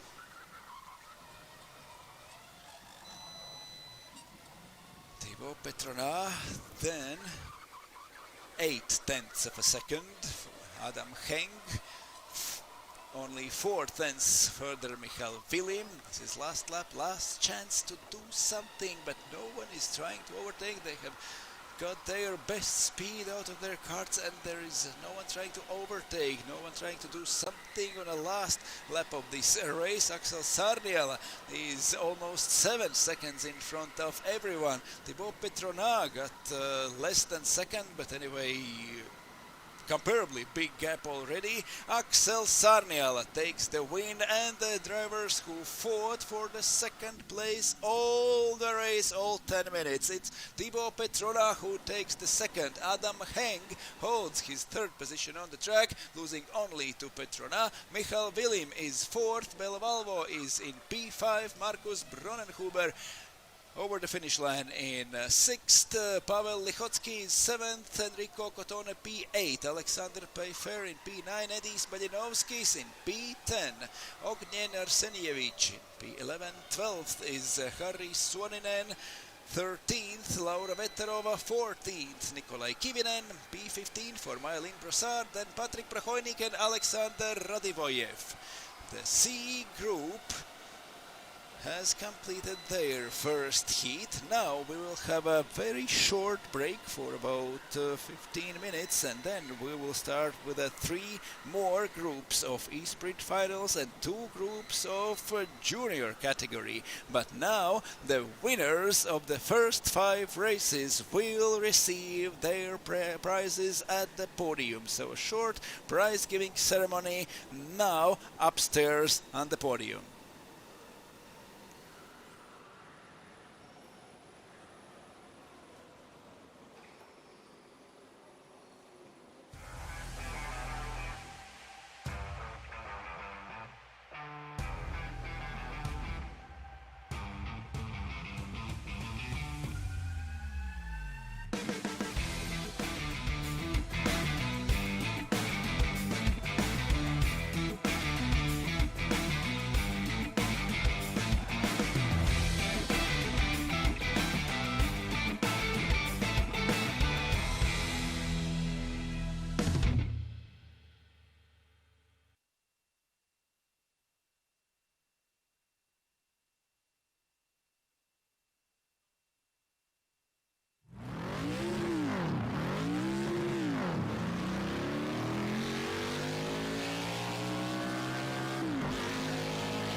Years ago now that we've been using the kart. It's been a journey of exploration and learning for the company. It's been really good. You know, the batteries are exactly the same battery as when we launched, which I think is really impressive when you think that we've had well over 2,000 charging cycles. Even with the powertrain, you know, it really means that there's no maintenance with this product, and I think this is really a credit to the guys at Rotax to develop such a robust car. And if you look at the performance, when you consider the weight that we carry at the moment, it is really impressive.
ago now that we've been using the kart.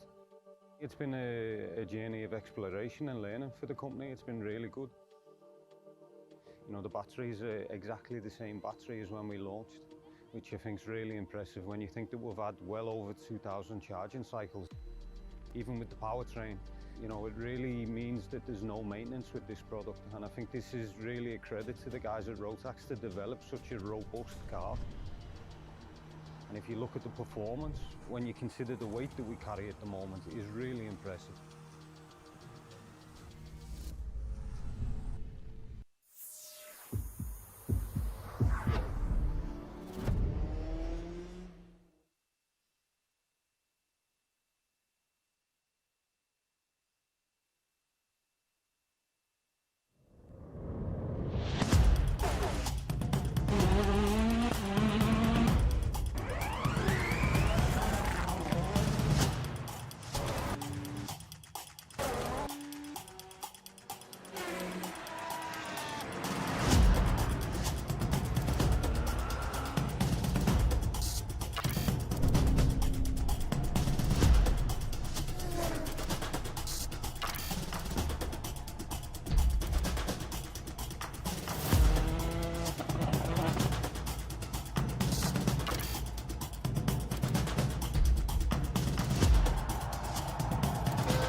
Short break here on the track, short break on the air, and we are ready to race again. We got already one more podium ceremony for 5 first winners of today here in the first day of racing in Saudi World Series E-Sprint Finals. We got the first winners of each races. We got already first 3 groups of E-Sprint category A, B and C, and also both groups of kids now. 3 more groups of E-Sprint, Group D, Group E and Group F, and also 2 groups of juniors. And after that there will be a driver's parade, opening ceremony and a family photo for all the drivers. Now we have our first winners. It was Victor Poiré in Group A, it was Max Klanowski in Group A in kids category, it was Victor Bota in Group B, Jakub Kruszyński in Group B in kids, and also Axel Sarniala in Group C. But now Group D going on the track for their formation lap. Here we have Loan van Ton in number 16, Elias Tellier in number 10, Ethan Koch in number 23, 18 for Daniel Dobis, Valde Jafferi in number 28, Antoine Laurent in number 11, Jan Björkrot in number 15, Fulvio Weckler in number 14, Maxime Delmotte number 20, 30 for Nino Brey, 21 for Julien Missler, 34 for Alessandro Silibrandi, 29 Jessenisinen, 25 Grubisha George, 27 Emanuele Signorini, 33 Travis Crelli, 22 Pietro Arrigoni. Here they are, queued according to qualifying results. In a Group D we have 4. Fastest driver Loan Van Ton starting from pole position. In overall rankings, Loan Van Ton was 4th with 59.05 seconds lap time. Axel Sarnial, who took the win in a previous race, was 3rd fastest, Victor Vota 2nd, and Victor Poire was absolutely best lap time owner in a first qualifying before first heat of today. For the second heats we will have the same groups but different qualifying, and qualifying will be really short with only 2 flying laps, and they will start heat number 2 today. That will be quite later in the evening. Now we are starting Group D with a leader Loan Van Ton at the front of all the queue of the drivers. 17 more drivers fighting for their points in a Saudi eSprint World Finals races. We have 2 bonus points for best lap in qualifying. We have points for heat number 1, for heat number 2, for both heats tomorrow, and also we have points for finals. There will be 2 finals to Saturday, so all these races, the results combined together will determine who will be a Saudi World Series eSprint champion in 2026 in 4th edition of eSprint category of electric kartings. We started in 2023 in Gothenburg, then went to Switzerland, then to Belgium, and now we are in Sicily, in Alcamo, in a Rush Speed Arena, and the next race has started. Loan Van Ton leading, Elias Tellier in 2nd, Ethan Koch in 3rd. Here they are going up through the turn number 5. It's Elias Tellier in number 10, number 16, Loan Van Ton leading, fight for 2nd, going defensive into the turn number 6. It's Elias Tellier, but still behind him is Ethan Koch. A little bit bigger gap forming before Daniel Dobish in P4. Here they are at the end of the first lap, top 3 quite close together, a little bit bigger gap till the Daniel Dobish, followed by Valde Jafferi in P5, then Antoine Laurent and Jan Björkroth and Fulvio Weckler and Maxime Delmotte. Through the penultimate corner, first lap is completed. Loan Van Ton leading, Elias Tellier and Jan Björkroth has started great and now is up to P5 in front of Valde Jafferi, Fulvio Weckler and Antonio Laurent, then Maxime Delmotte. But what a great fight in the first lap for Jan Björkroth. Now Finnish driver is up to P5.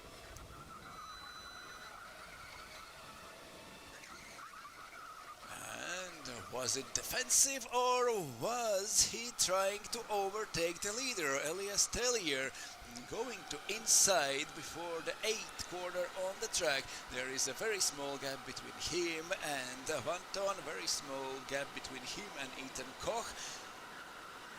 And trying different lines almost before every corner is number 10 of Elias Tellier. Is he trying to overtake or trying to defend his position from Ethan Koch? Daniel Dobish is in P5, and then there is a bigger gap till the P5 for Jan Björkroth. Dobish is in P4. Björkroth got in front of his company. Now there is Fulvio Weckler moving up to P6, overtaking Valde Jafferi. Jafferi down to P7. Now our leaders approaching turn number 8 and going back into the building. Van Ton leading, Tellier 2nd, Koch 3rd. setting fastest time in the middle sector, Loan van Ton, but getting only 1/10 of a second away from Tellier and Koch, but 1/10 of a second he lost in the first part of the track, in the first sector. Now the third part will determine how big gaps or how small the gaps will be between them. The top three drivers still run behind one another, and there is Daniel Dobiš closing in. There is still 1 second between him and Ethan Koch in P3, but top three drivers are within 1 second. 4/10 of a second between first and second, 6/10 of a second between second and third.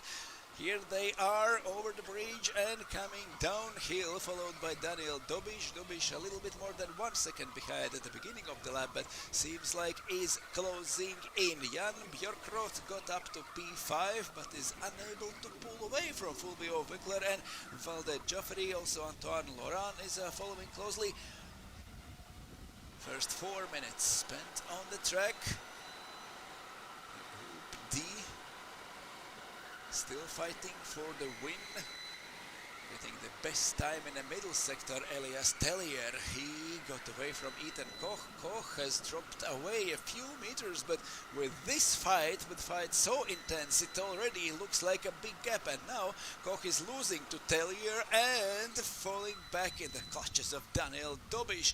Will be there the fight for P3 too. Now we are fighting for the win in this race, and Loan van Ton is unable to pull away. Elias Tellier is only 3/10 of a second behind. Here they are. Tellier tried different lines at the beginning of the race. Now we are almost halfway through, 5.5 minutes left in this race, and Tellier is only 3/10 of a second behind. Can he get in front of Loan van Ton? So far in first three groups, the pole position owners, the fastest drivers, have maintained their positions, took the lead and took the P1 in each race. Is there anyone being able to overtake? Because the second place driver on the grid for the first group was 7th overall, for the second 8th overall, the 10th, and here in this race it is Ethan Koch who was second on the grid, now is running third. Elias Tellier was 10th overall, Koch was 16th overall. Now they are fighting on the track, but anyway, Elias Tellier got 59.3 seconds, his best lap time, while Loan van Ton was 59.0, and that's more than 3/10 of a second. Van Ton was faster, but now is not pulling away, and here they are, 16, Loan van Ton 10, Elias Tellier only 3/10 of a second between them. One more lap completed, 4 minutes to go. There is Ethan Koch in P3, Daniel Dobiš in P4. Dobiš is closing in and only 8/10 of a second behind Ethan Koch. Will we see a fight for third place too? It seems like now Loan van Ton is a little bit pulling away. The Belgians are in the first three positions of this race, Van Ton, Tellier and Koch, and then followed by Daniel Dobiš in P4.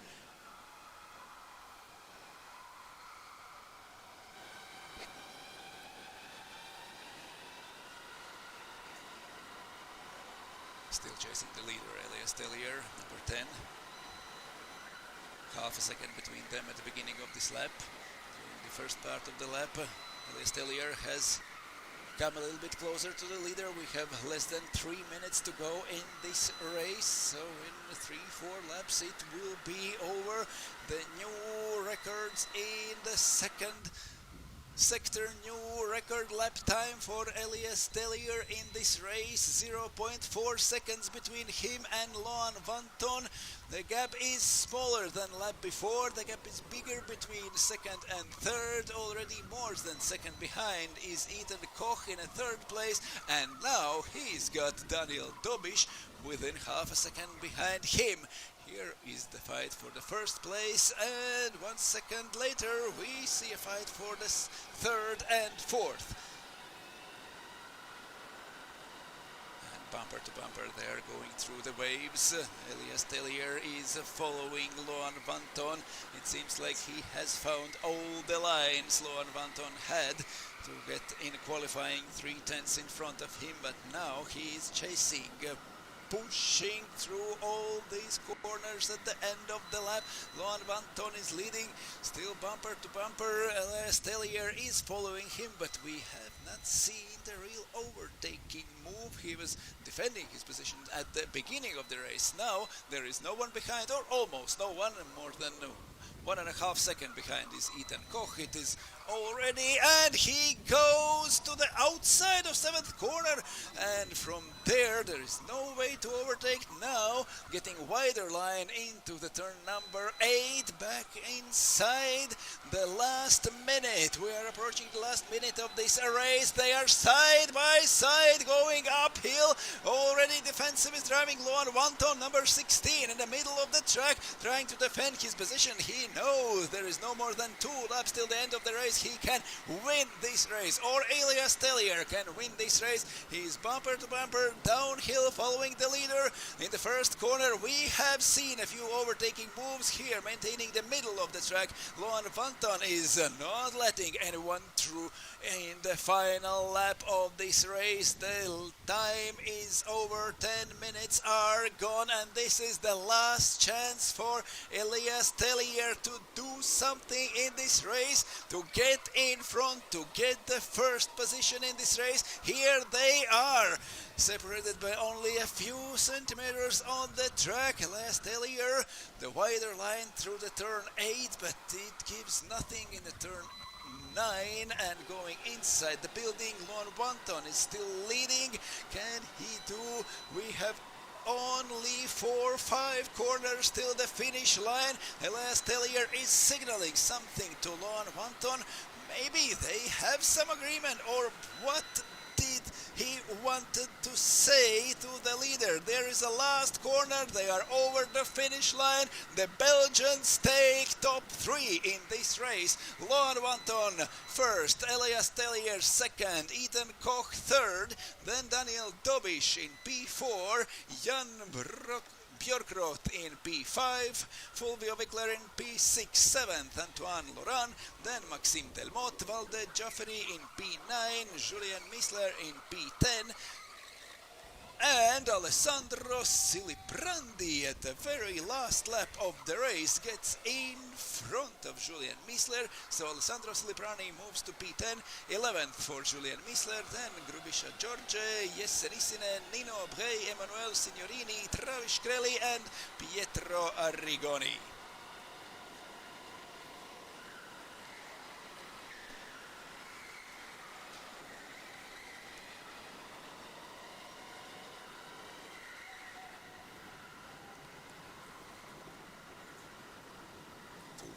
Of drivers, 17 drivers each will be on the track after a few minutes, but now it's time for junior category, and the next race will be Group A for juniors, then we will see Group E for Sprint Cup, and then Group B for juniors, and Group F for Sprint Cup, and after that will be a short prize giving ceremony again upstairs at the podium, and then in the little bit longer break we will have a driver's parade and family photo outside. That will be after the last race of first heat. After Group F we will have driver's parade and family photo. That will be around 6 o'clock in the evening.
juniors on the track again after their qualifying runs. We saw them on the track in the morning, and now it's heat for Group 1 for juniors, and in the Group 1 Ascovira will start from pole position as the winner of qualifying in juniors category. Sofia Gaborikova will start from P2. Ascovira is in kart number 41. 45 for Sofia. Juraj Mikoš is starting third with number 38. Daniel Kolarik, number 35, starting in P4. Then Viktor Švoch in number 40, Filip Volsky in number 43, Fifo Koller number 42, 39 for Kristen Hiovein, and 36 for Theo Vasulik.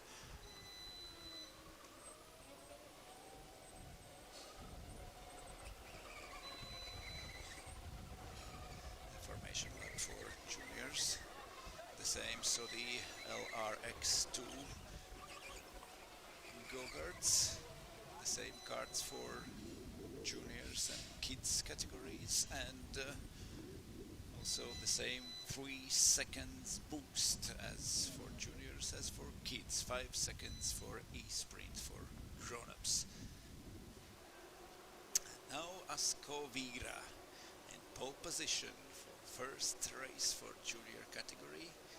Sofia Gaborikova took third, best overall lap time in qualifying, and now is driving second with kart number 45. It was distinctive cat ears on her crash helmet. Cat, or maybe bear, who knows whose ears got Sofia Gaborikova.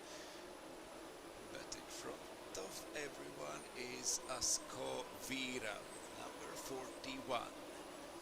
Also a safety cart in front of this group of drivers, and juniors are getting ready for their first race of this day.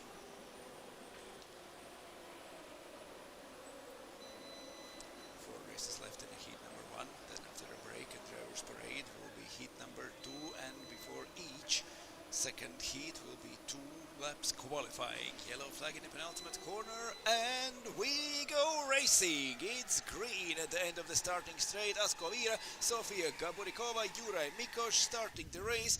Everyone else following them. Then Kolarik, Švoch and Volsky in 4th, 5th and 6th positions. Going uphill, Ascovira leading, looking back to Sofia Gaborikova. Everyone looking back downhill and still getting straight to the track. Not making any mistakes, but why they are looking so much back there? Is no one able to be side by side at that positions, and just before the corner you do not have a time to look over the shoulder. So without the changes we are coming to the end of the first lap. Vira leading, Gaborikova second, Mikoš third. Here they are in 4th place, Daniel Kolarik, then Viktor Švoch and Filip Volsky.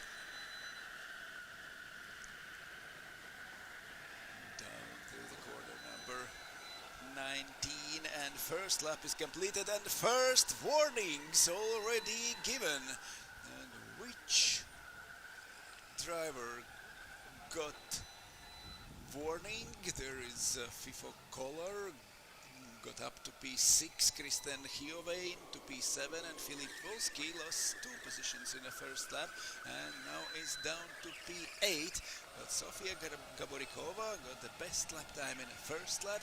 Ascovira is 3/10 of a second in front, and Juraj Mikoš only 3/10 of a second behind Sofia Gaborikova. Then Daniel Kolarik, all 4 drivers within a little bit more than 1 second.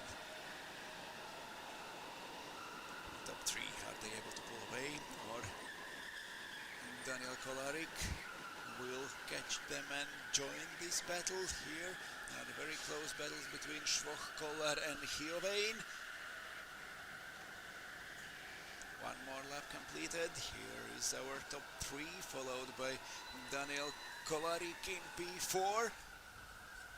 Daniel Kolarik now 8/10 of a second behind Juraj Mikoš. Mikoš is only half a second behind Asko Vira. Top three are within half a second. Only 5/10 separating first till third place in this race. And Daniel Kolarik is close enough to join this battle, and we will have all top four drivers fighting for the win in this race. Almost 3 minutes already spent racing.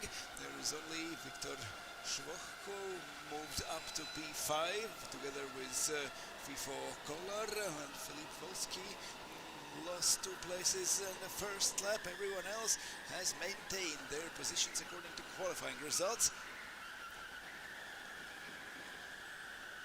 The fight is on for the first 4 positions and for the last 4 positions. There are Švoch, Kolar, Hiovainen and Volsky, and at the front there are Vira, Gaborikova, Mikoš and Daniel Kolarik going a little bit slower in this lap and losing ground to top 3 drivers. Here they are approaching turn number 5, going up, and Daniel Kolarik is more than second behind in P4. It seemed like he could join top 3 and get himself into this battle, but now they are pulling away. Asko Vira leading, Sofia Gaborikova second and Juraj Mikoš third.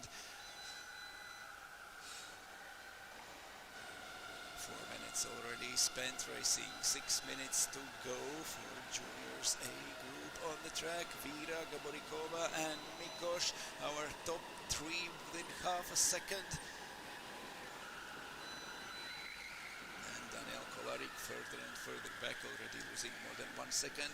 Behind Daniel Kolarik there is almost 3 seconds gap to Viktor Švoch in P5 and Fifo Kolar in P6. They are less than second after each other, also followed by Kristen Hiovainen and Filip Volsky. Teo Vasulik down in P9, running alone.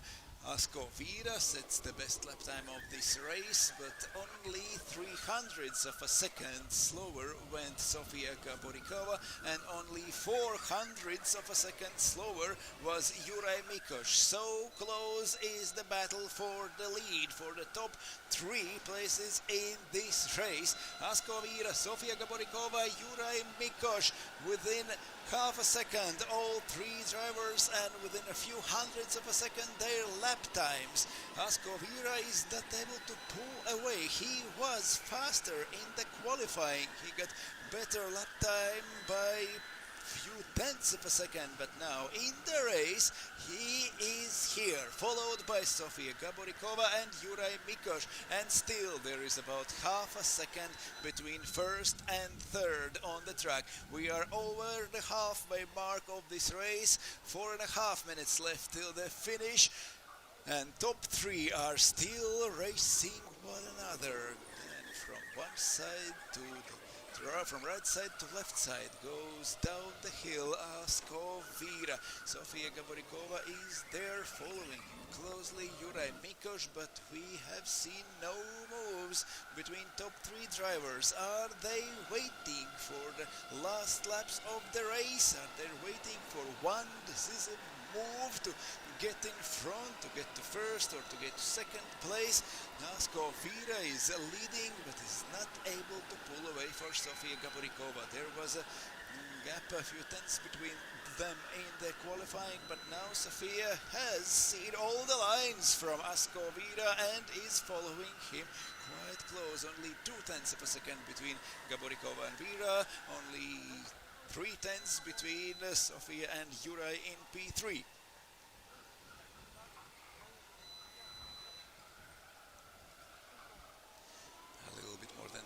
Till the end of the race. And Asko Vira, Sofia Gaborikova, Juraj Mikoš, top 3 together. Then Daniel Kolarik now alone in P4, and 5 seconds gap behind him till Viktor Švoch. Švoch more than 1 second in front of Fifo Kolar. Filip Volsky fighting with Fifo Kolar for P6 now on the track, but we are following our leaders. Vira in front, Gaborikova second, Mikoš third. At the end, Teo Vasulik has catch Kristen Hiovain. They are fighting for P8 now. Filip Volske together with Fifo Kolar for P6, and Viktor Schwoch and Daniel Kolarik driving alone those last minutes in the lap. No one is in front or behind them more than 1 second, and top 3 has started still running within a few centimeters between them. Up the hill, Juraj Mikoš pushing up Sofia Gaborikova. Gaborikova now looking back, getting middle part of the track before turn number 6. Was she trying to defend her position? Did she thought that Juraj Mikoš was going to overtake into 6th corner? There is a hard braking zone before 6th corner going downhill, almost the fastest part of the track, but we haven't seen real overtaking moves in turn 6. There is a very narrow corner and very small space to do something, and also the very next corner, number 7, is in opposite direction and 180 degrees left. There is very hard to do a successive move. Now they are still chasing each other. Vira leading, Gaborikova second, Mikoš third, 7/10 of a second between them. Now we have 1.5 minutes left till the end of the race, and top 3 without any moves are going down to the turn 6, turn 7. Gaborikova looking back over her shoulder almost every lap. Where is Juraj Mikoš? What is he planning to do? It seems like Gaborikova now is concentrating on defending, on maintaining his second place and not to try to win this race. Maybe she knows that she is already going faster than in qualifying, is following Asko. Vira is not letting him away, and there is no more options to get even faster and get in front of Vira, and that is the reason why she is trying to defend her position from Juraj Mikoš. Last minute and the last lap has begun in this race. It's Daniel Kolarik in P4. He was right behind the leaders at the beginning of the race, but then dropped back. Here goes Asko Vira, 41, up the hill, followed by Sofia Gaborikova in 45 and Juraj Mikoš in 38. Down to turn 6, Sofia in the middle of the track, getting wider line into the corner, Juraj Mikoš. Then turn number 8, one more overtaking opportunity, but no one is trying to do anything in a last lap of this race. Will it be the same order as at the beginning of the race? Asko Vira, Sofia Gaborikova and Juraj Mikoš. Here they are back into the building, the last 5 corners till the end of the lap, through turn number 15, down again and downhill again to the penultimate corner of the lap. There are only a few meters till the finish line, and Asko Vira takes the win. Sofia Gaborikova second and Juraj Mikoš in third. Daniel Kolarik P4, more than 3 seconds behind the leaders. Viktor Schwoch takes P5. Fifo Kolar maintains 6th in front of Filip Volsky and Kristen Hiovain. And Teo Vasulik in P9, ending the Group A of junior category. Top 3 drivers going through the cool down lap back to the pits.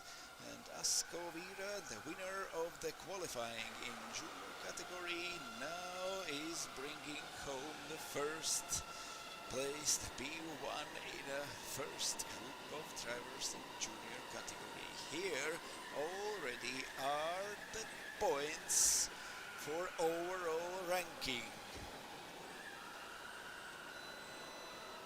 So for qualifying, only for the best lap goes. We have 2 bonus points for overall ranking. We have points from heats, we have points from finals, and then only all counted together. Only then we will know who will be Sony World Series E-Sprint champion in an E-Sprint category, in juniors category and in the kids category. But now in the second part of heat number 1 we have still 3 races left. Now Group E for E-Sprint category, then juniors, and then Group F. After that there will be a short prize giving ceremony for the winners, and then Drivers parade and family photo outside. So get ready.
We are back in pits. Drivers are in the karts and ready to race again. 3 races left in heat number 1, Group A.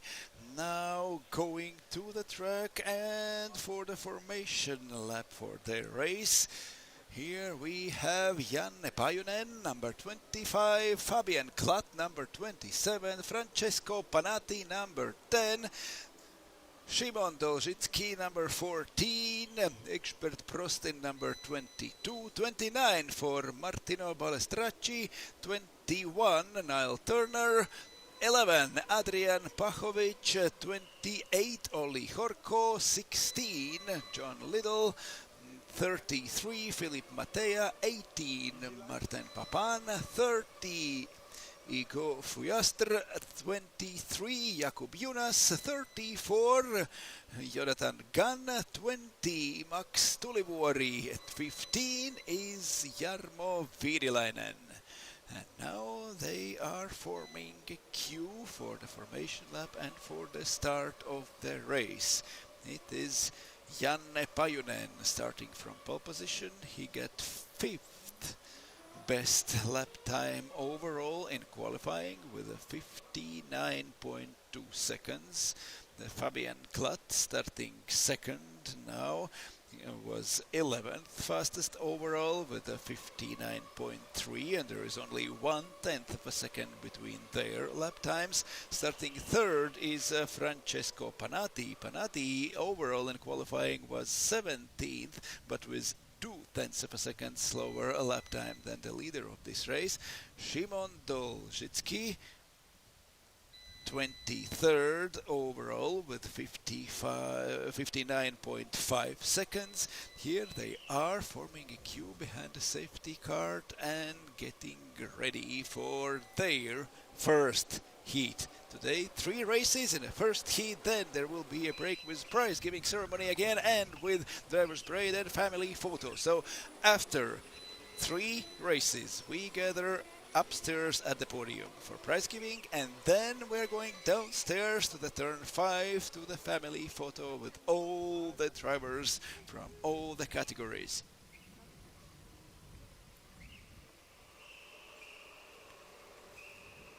But now it's time for Janne Pajunen, Fabian Klatt and Francesco Panatti and everyone else behind them to show their speed in the race, to show how fast they were in the qualifying. They are ranked now on the starting grid according to the qualifying results. Janne Pajunen, 5th fastest overall. Fabian Klatt, 11th fastest overall, and so far so on. In the first 4 races we have seen the leader, the pole position owner, taking the win also at the finish line 10 minutes later. Can anyone do something about that?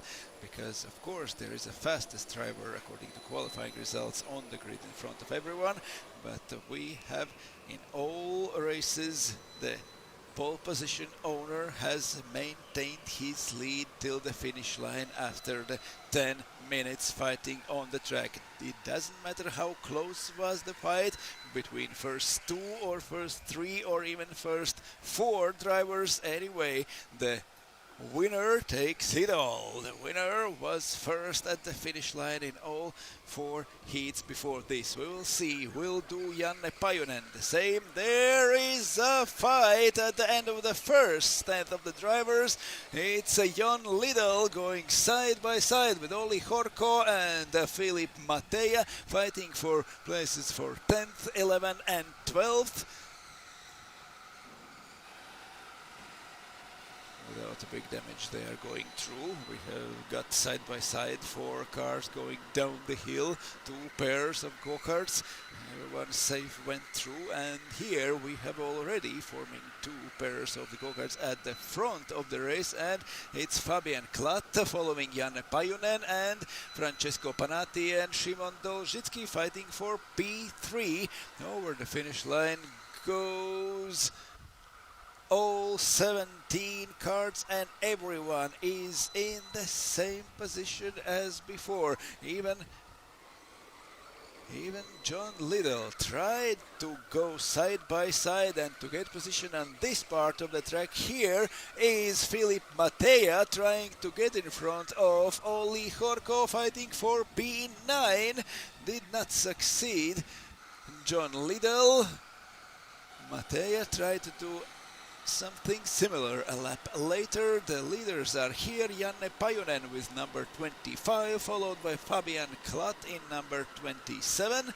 There is a small gap forming between first and second. In the first lap, 1/10 of a second faster was Fabian Klatt. Now Janne Pajunen has gained 2/10 in a first sector, 100 of a second in a second, and lost 1/10 in a third part of the track. So there is still less than 3/10 of a second between leaders. There is Francesco Panatti following in third, and then there is half a second in front of Szymon Dolzicki, who is running fourth now.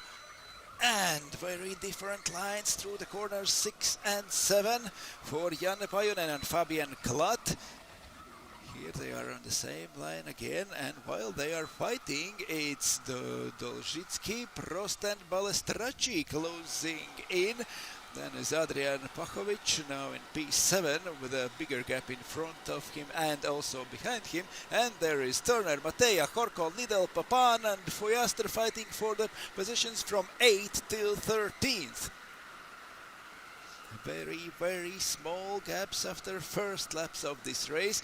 Janne Pajunen is not able to pull away. There is 2/10 for Fabian Klatt. There is 3/10 for Francesco Panatti, and Egbert Prost moves up to P4 in front of Szymon Dolzicki.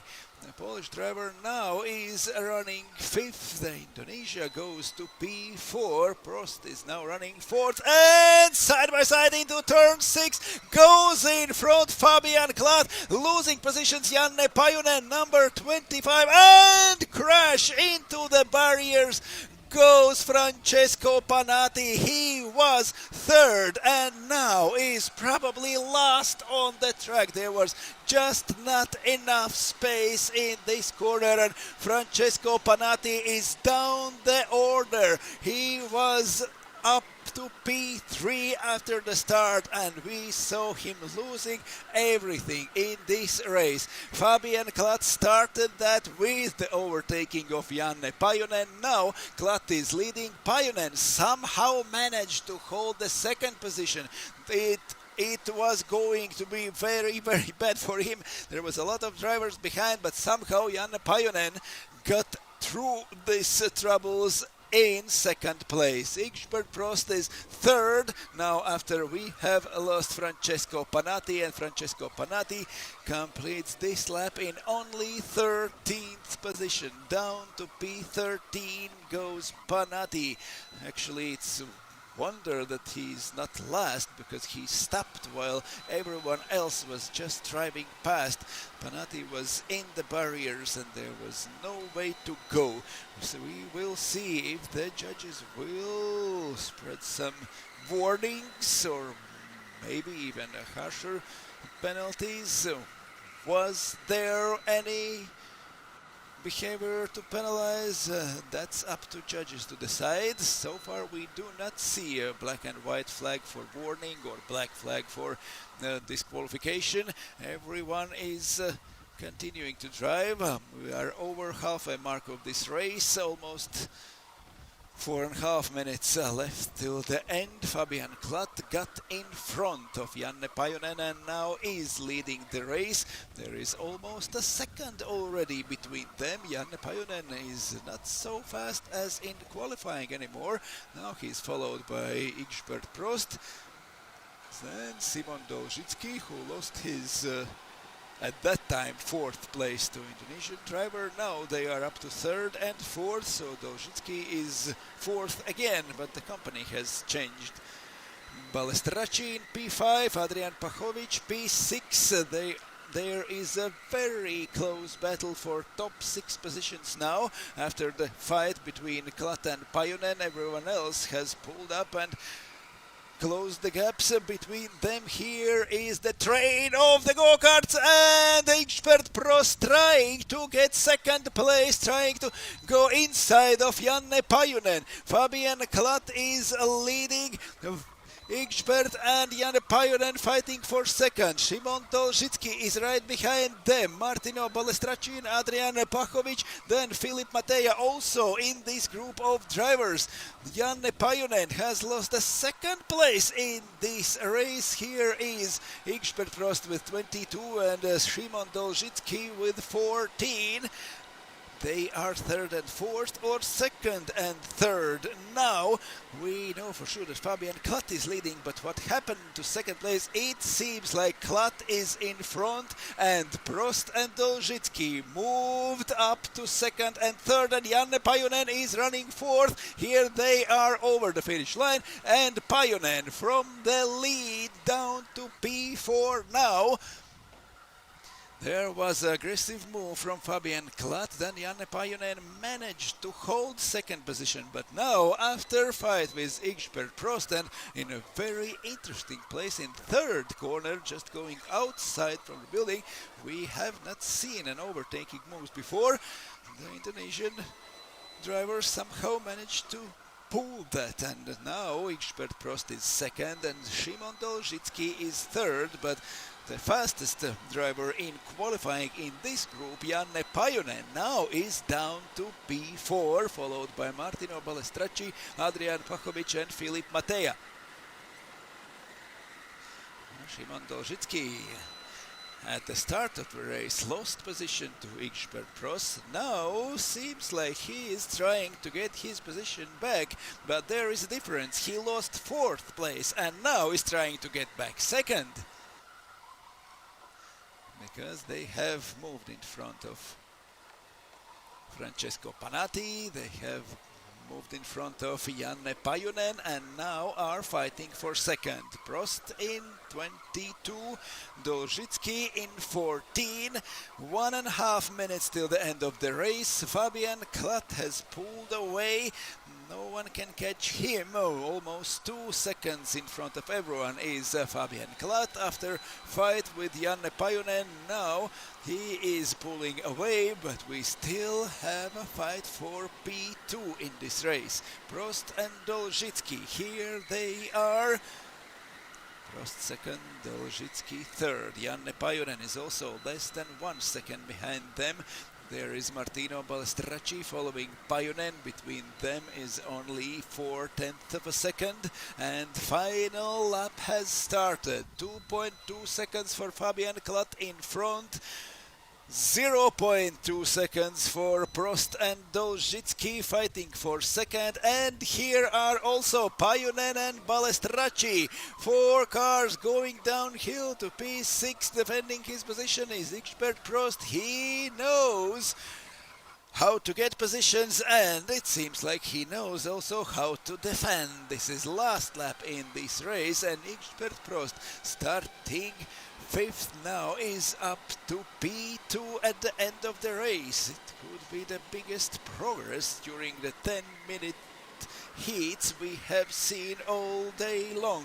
Fabian Klott starting second, now is leading the race through the final lap and taking the win. Fabian Klott is first. Great race for Egbert Prost. He now is second. Szymon Dolzicki up to P3 and the pole position Janne Pajunen. Over the finish line in only P4. Martino Balestracci is 5th, Adrian Pachovic in P6, 7th, Philip Matea 8th, Niall Turner 9th, Oli Horko 10th, Hugo Huyastr 11th, Martin Papan. Francesco Panatti was 3rd at the start and is 12th over the finish line.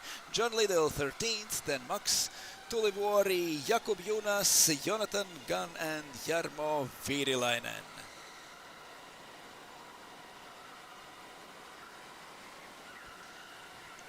The most intensive fights, the great overtaking moves. Probably we just saw the best race so far in the first heat in Saudi World Series E-Sprint Finals.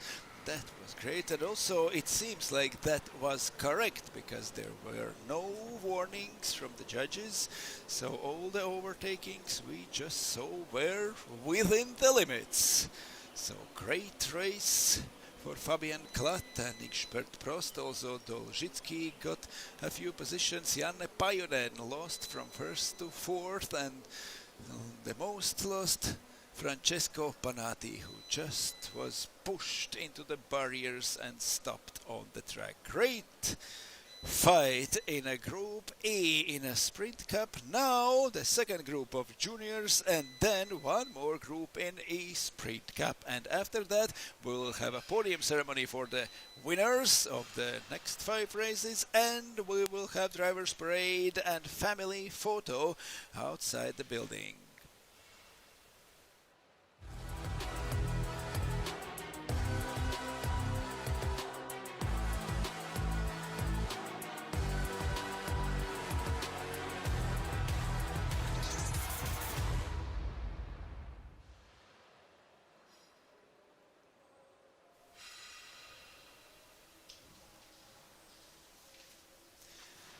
Juniors already are in their karts. We will see in this race Adams Schitz in number 41. It's Emeric Dutier in number 43. 45 Marco Markovic. 39 Enzo Sinibaldi. 38 Cameron Corca. 40 Gerard Carlton, 36 Matej Moravec, 35 Paul Enard, 42 Jackson O'Connell, and 46, that is a safety car.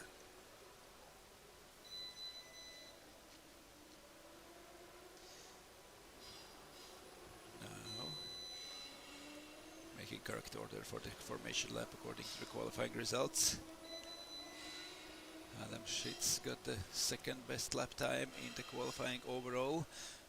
Emeric Dutier was 4th, Marco Markovic was 6th in overall rankings after qualifying, and so Sinibaldi, then Cameron Corca, starting in P5.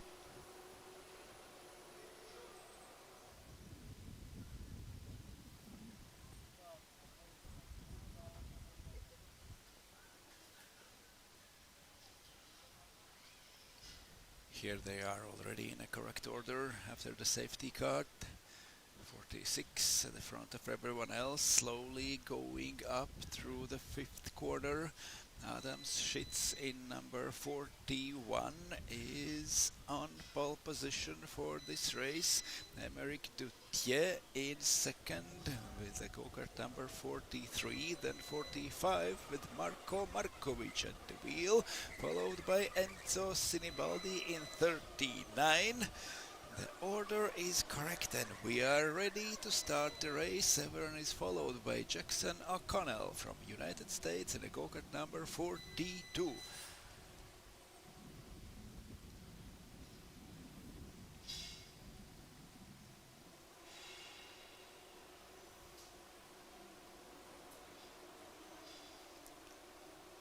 The last moments before the race begins, the difficult moments of formation lap for rolling start, at which moment start to accelerate, how to get away from everyone else behind, how to maybe get a position if someone in front does something wrong. The safety car is still leading. The safety car will dive into the pit lane right after the starting line, and then the race will begin. We are 5 corners before the end of the lap. They are already slightly increasing the speed. Adam Schitz, Emeric Dutier, Marco Markovic, Enzo Sinibaldi. Here is Gerard Carlton, followed by Matej Mravec and Paul Enar. All junior B group drivers on the formation lap, and through the last corners before they will start their 10 minutes race in a first heat. Yellow flag in the penultimate corner. We are going through the starting straight. It's a green light at the end, and we are starting the next race for junior category. Adam Schitz at the front, Emeric Dutier in a second. Here they are, followed by Marco Markovic. After Markovic comes Enzo Sinibaldi and Cameron Korka. Here they are down the hill. There is a fight between Matej Mravec and Paul Enar. And also through the inside of turn number 7, Gerard Carlton and Cameron Korka trying to get positions, and only top 3 is getting away from this hustle at the outside part of the track. Adam Schitz, Emeric Detier and Marco Markovic now leading the race, and there is already a big gap between them and P4. The first lap coming to an end. We're back into the building. The top 3 started correctly without any unnecessary moves for the start of the race, and now are pulling away from everyone else, leaving this to decide between 3 of them. It's Sinibaldi still maintaining 4th, Gerard Carlton 5th, Matej Mravec in P6, then Korka, Enar and O'Connell. Top 3 down the hill, 3 seconds per lap for boost and for extra power. Who is using this boost in which parts of the track? We do not know, but there is boost and there are 3 seconds in each lap of the race. So now Adam Schitz in front, Emeric Detier in a second. And also Marco Markovic is losing ground to the leaders. They're pulling away now and leaving it to them two to decide who will take the win in this race. Dutier right after Adam Schitz fighting for the win. Only the first complete lap after the start. Here they are. We already see how big are the gaps between second and third, between third and fourth, and there is fight for P6. Cameron Korka goes in front of Matej Mravec. Now the Estonian driver is in P6, Matej Mravec in P7. The fight in a second lap of this race, but the leaders are here. 41 for Schitz and 43 for Dutier. Quite alone in third place, Marco Markovic. Also Enzo Sinibaldi in P4. And it seems like Markovic is trying to close into the leaders, but there was more than 1 second between him and Emeric Dutier.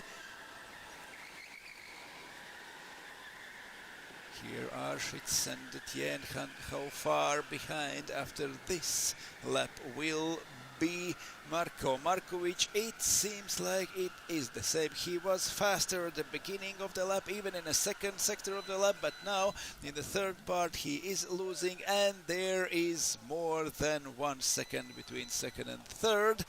So they are 2 of them fighting for the win in this race. Adam Schitz at the front and Emeric Dutier in second. 3 minutes spent on the track, 6.5 still to race through the turn number 8. Go-kart is jumping. Schitz is going on the limit of the grip in this corner. Here they are back inside and still fighting for the win. Only a few tenths of a second between them, and already almost 2 seconds has lost Marko Markovic in P3. Here he is followed by Enzo Sinibaldi, but there also is more than 1 second between them. Here is Gerard Carlton and Cameron Korka fighting for P5. Cameron Korka already got in front of Matej Mravec. Now is fighting with Gerard Carlton. There was a crash, there was a move. Who got out of this mess in front? We will see a little bit later. Here are our leaders. Adam Schitz trying to pull away from Aymeric Duthier, almost half a second, and it already seems like quite a gap. Here are 3 drivers fighting for 5th, 6th and 7th places. It is Gerard Carlton who maintained his P5 and Cameron Korka is in P6. So unsuccessful move from Estonian in a previous lap. Will he do the same again? Here they are, there is a small gap behind them in front of Paul Enar and Jackson O'Connell. They are fighting for P8 on the track now, but here are the leaders through the last corner and starting next lap. Adam Schitz, and again only 3 tenths of a second. In one part of the track, Schitz is pulling away. The half of a second already looked like quite a gap. Now it's only 3 tenths again, and Aymeric Duthier is closing in. Downhill, and the first sector is a few hundredths of a second faster for Aymeric Duthier. Now they're approaching end of the second part of the racetrack, 3 tenths of a second between them at the beginning of the lap. Now the longest part of the track, the second sector, and here 1/10 of a second faster is Adam Schitz. So now 4 tenths of a second between them. Very, very small gap between 2 leaders. In some parts of the track, Schitz is pulling away. In some parts, Duthier is closing in again. Less than 4 minutes till the end of the race. Marko Markovic running 3rd, Enzo Sinibaldi 4th, and then fight for P5 between Gerard Carlton, Cameron Korka and Matej Mravec. And one more lap in the same order. Carlton in P5, Korka P6, Mravec P7.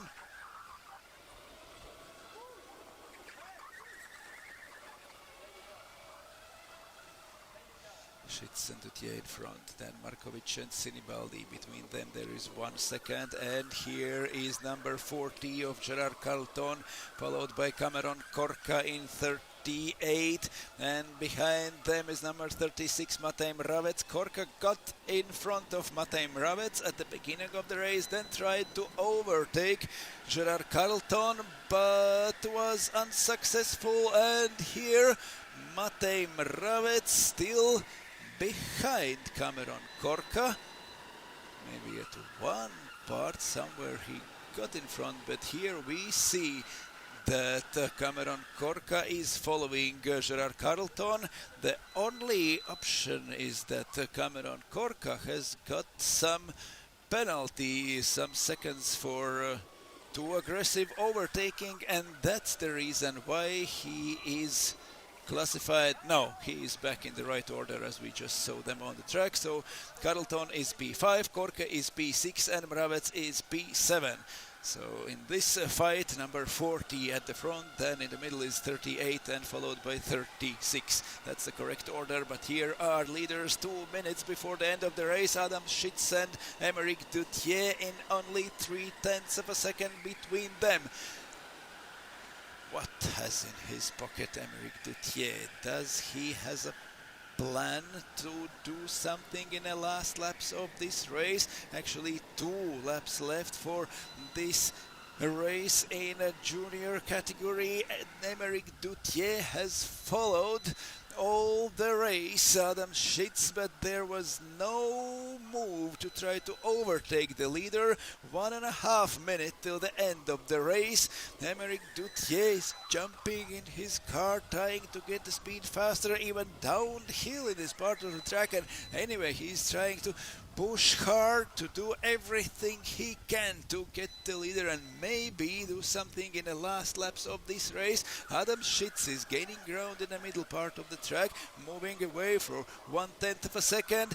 Here is Gerard Carlton in front of Cameron Corca on the track, but maybe it's because of some penalties on the track. We still see that Corca is in front of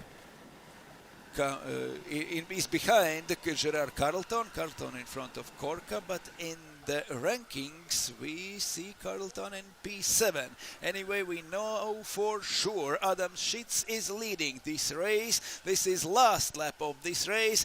One more time downhill to the turn number 6, and Emeric Duthier is too far back to try to overtake. Here there is almost half a second between them, and now after such a race, half a second seems already like a gap between these drivers. Adam Schitz leading, Emeric Duthier second. Here they are on the last lap of this race.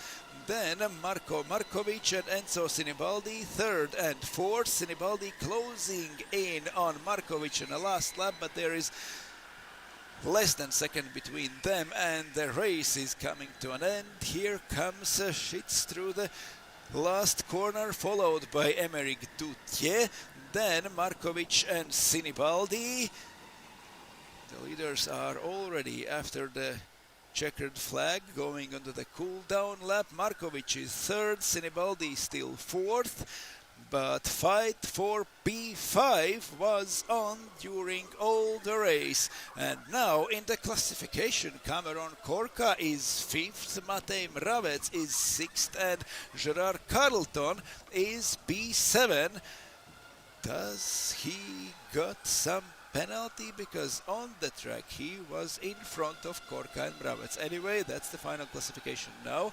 We see Carlton in P7, Paul Enar in P8, and Jackson O'Connell in P9. The Heat B for juniors is over. We have one race left in first heat of first day of racing here at Saudi World Series, and Group F of E-Sprint category will be on track in a few moments, and after that race we will have a short prize giving ceremony upstairs for the 5 winners of these races, and then we will start drivers parade and family photo outside at the turn number 5.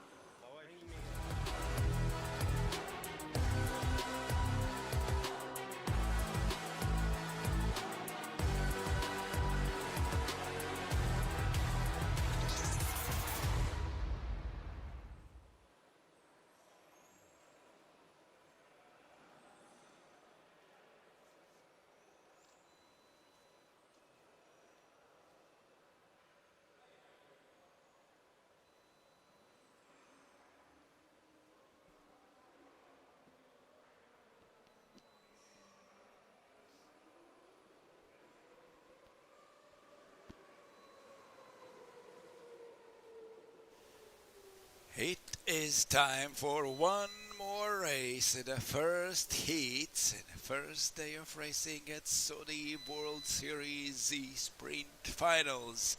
It is Francisco Kelstein at the front in kart number 14.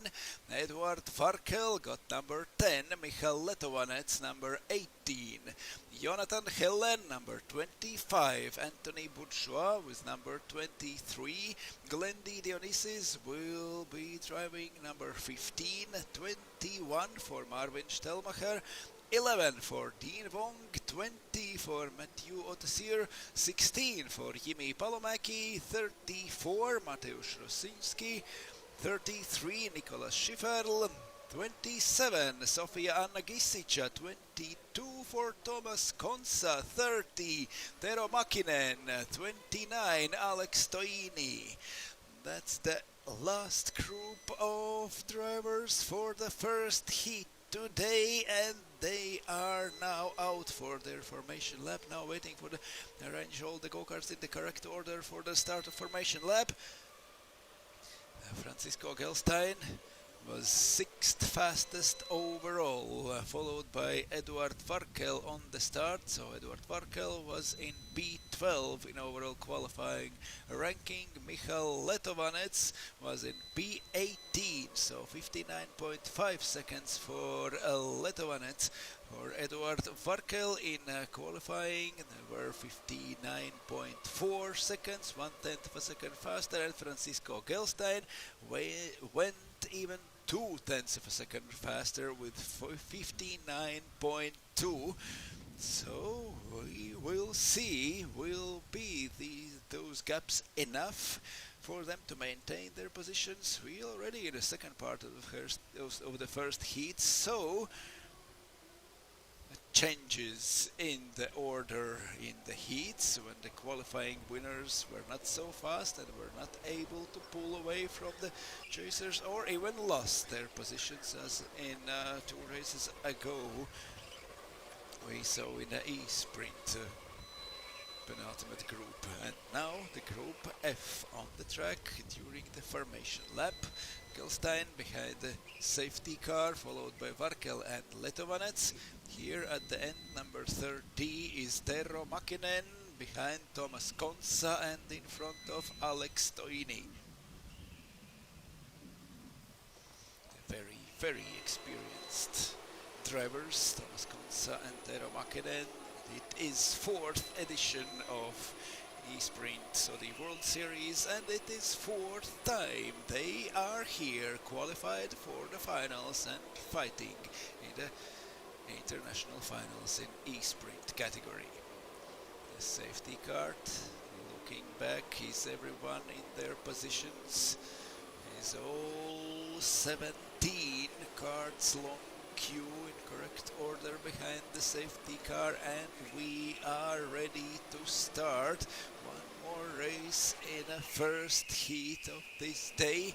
It's Alex Toini at the end of the pack with number 29, yellow at the penultimate corner. We are going through the starting straight, and safety car goes in the pits, and Francisco Gelstein is leading the race, followed by Eduard Varkel and Michal Letovanec. Here they go through a lot of crashes already before turn number 3. We saw a lot of crashes between the go-karts. The leaders are in the correct order as they qualify. There is fight for P3 and goes through. Jonathan Hellen moves up to P3 after a short fight in a corner number 6. Michal Letovanec has lost his position in top 3 and now is running 4th. The safety car is in pits and the race has begun. Francisco Gelstein with number 14 is still leading. Varkel is 2nd, and Jonathan Hellen moved up to 3rd in a fight in the very first lap. Also, there was quite a lot of overtakings right behind in the end of the first 10th of the drivers, and also at the beginning of the second. We have 17 very competitive drivers on the track now, and almost nose to tail, all 17 are coming to an end of this lap. There is no more than half a second gap between the drivers. Only Jonathan Hellen, who moved up to 3rd, is 8/10 behind Varkel, but everyone else is about half a second between each driver, and one in front and one behind him. Here we see number 20, it's Mathieu Tessier trying to chase Dean Wong and Marvin Stelmacher. Let's fight for 7th, 8th and 9th positions, but Francisco Gelstein and Eduard Varkel leading this race.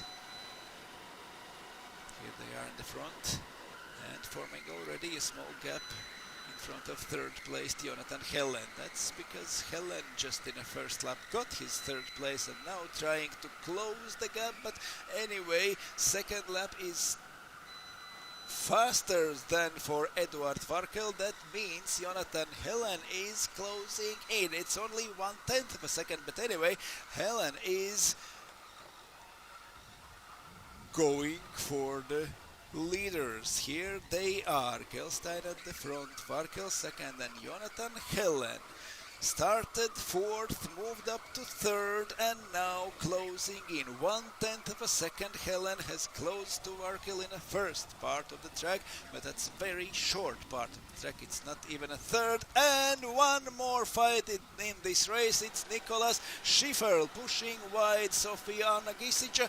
It's fight for P11, and it seems like Schiffer got through and now is up to P11. Sofia Nagisic losing one place in this race. Now there is Tero Makinen and Mateusz Roszyński behind her, but here is fight between four cars, and that is Matthew Ottesier in number 20. We have warning signal already. A warning is given. Was that to Alex Toini? He is lost anyway. We are not able to see who has received a warning, but the drivers at this lap have maintained their positions.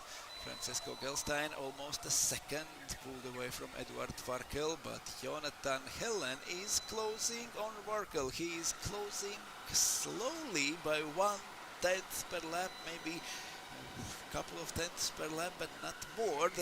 The lap time difference is really small, but anyway, Helen is closing to Edward Varkel. The gap is smaller and smaller. Will that be enough to fight for second?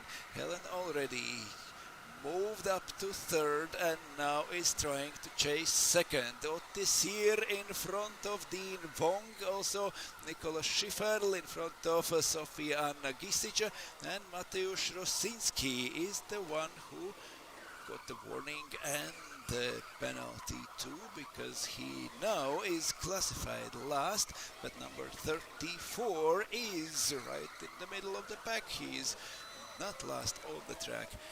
It seems like a penalty was given for him, and that means like that a warning also was given to him. But here is number 14 with Francisco Gelstein, more than 1 second in front of Edward Varkel, and Varkel is only 6 now, tenths of a second in front of Jonathan Helen. The 2 Finns and 1 Estonian now fighting for top 3 in this race. One more lap completed, and Jonathan Helen now is only half a second behind. Here is the fight for 5th and 6th positions between Anthony Bourgeois and Glendy Dionysis. And Mateusz Roszyński is not on the track where he is classified in the results now.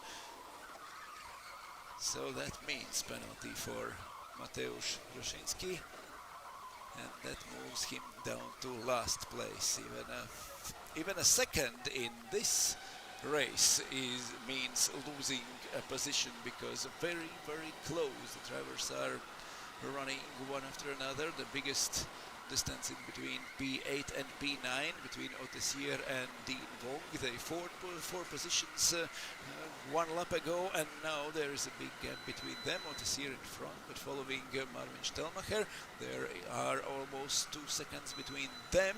Francisco Gelstein is almost 2 seconds away, but half a second behind Edward Varkel is running Jonathan Helen. Glendy Dionysis in front of Anthony Bourgeois with number 14 is Francisco Gelstein leading this race.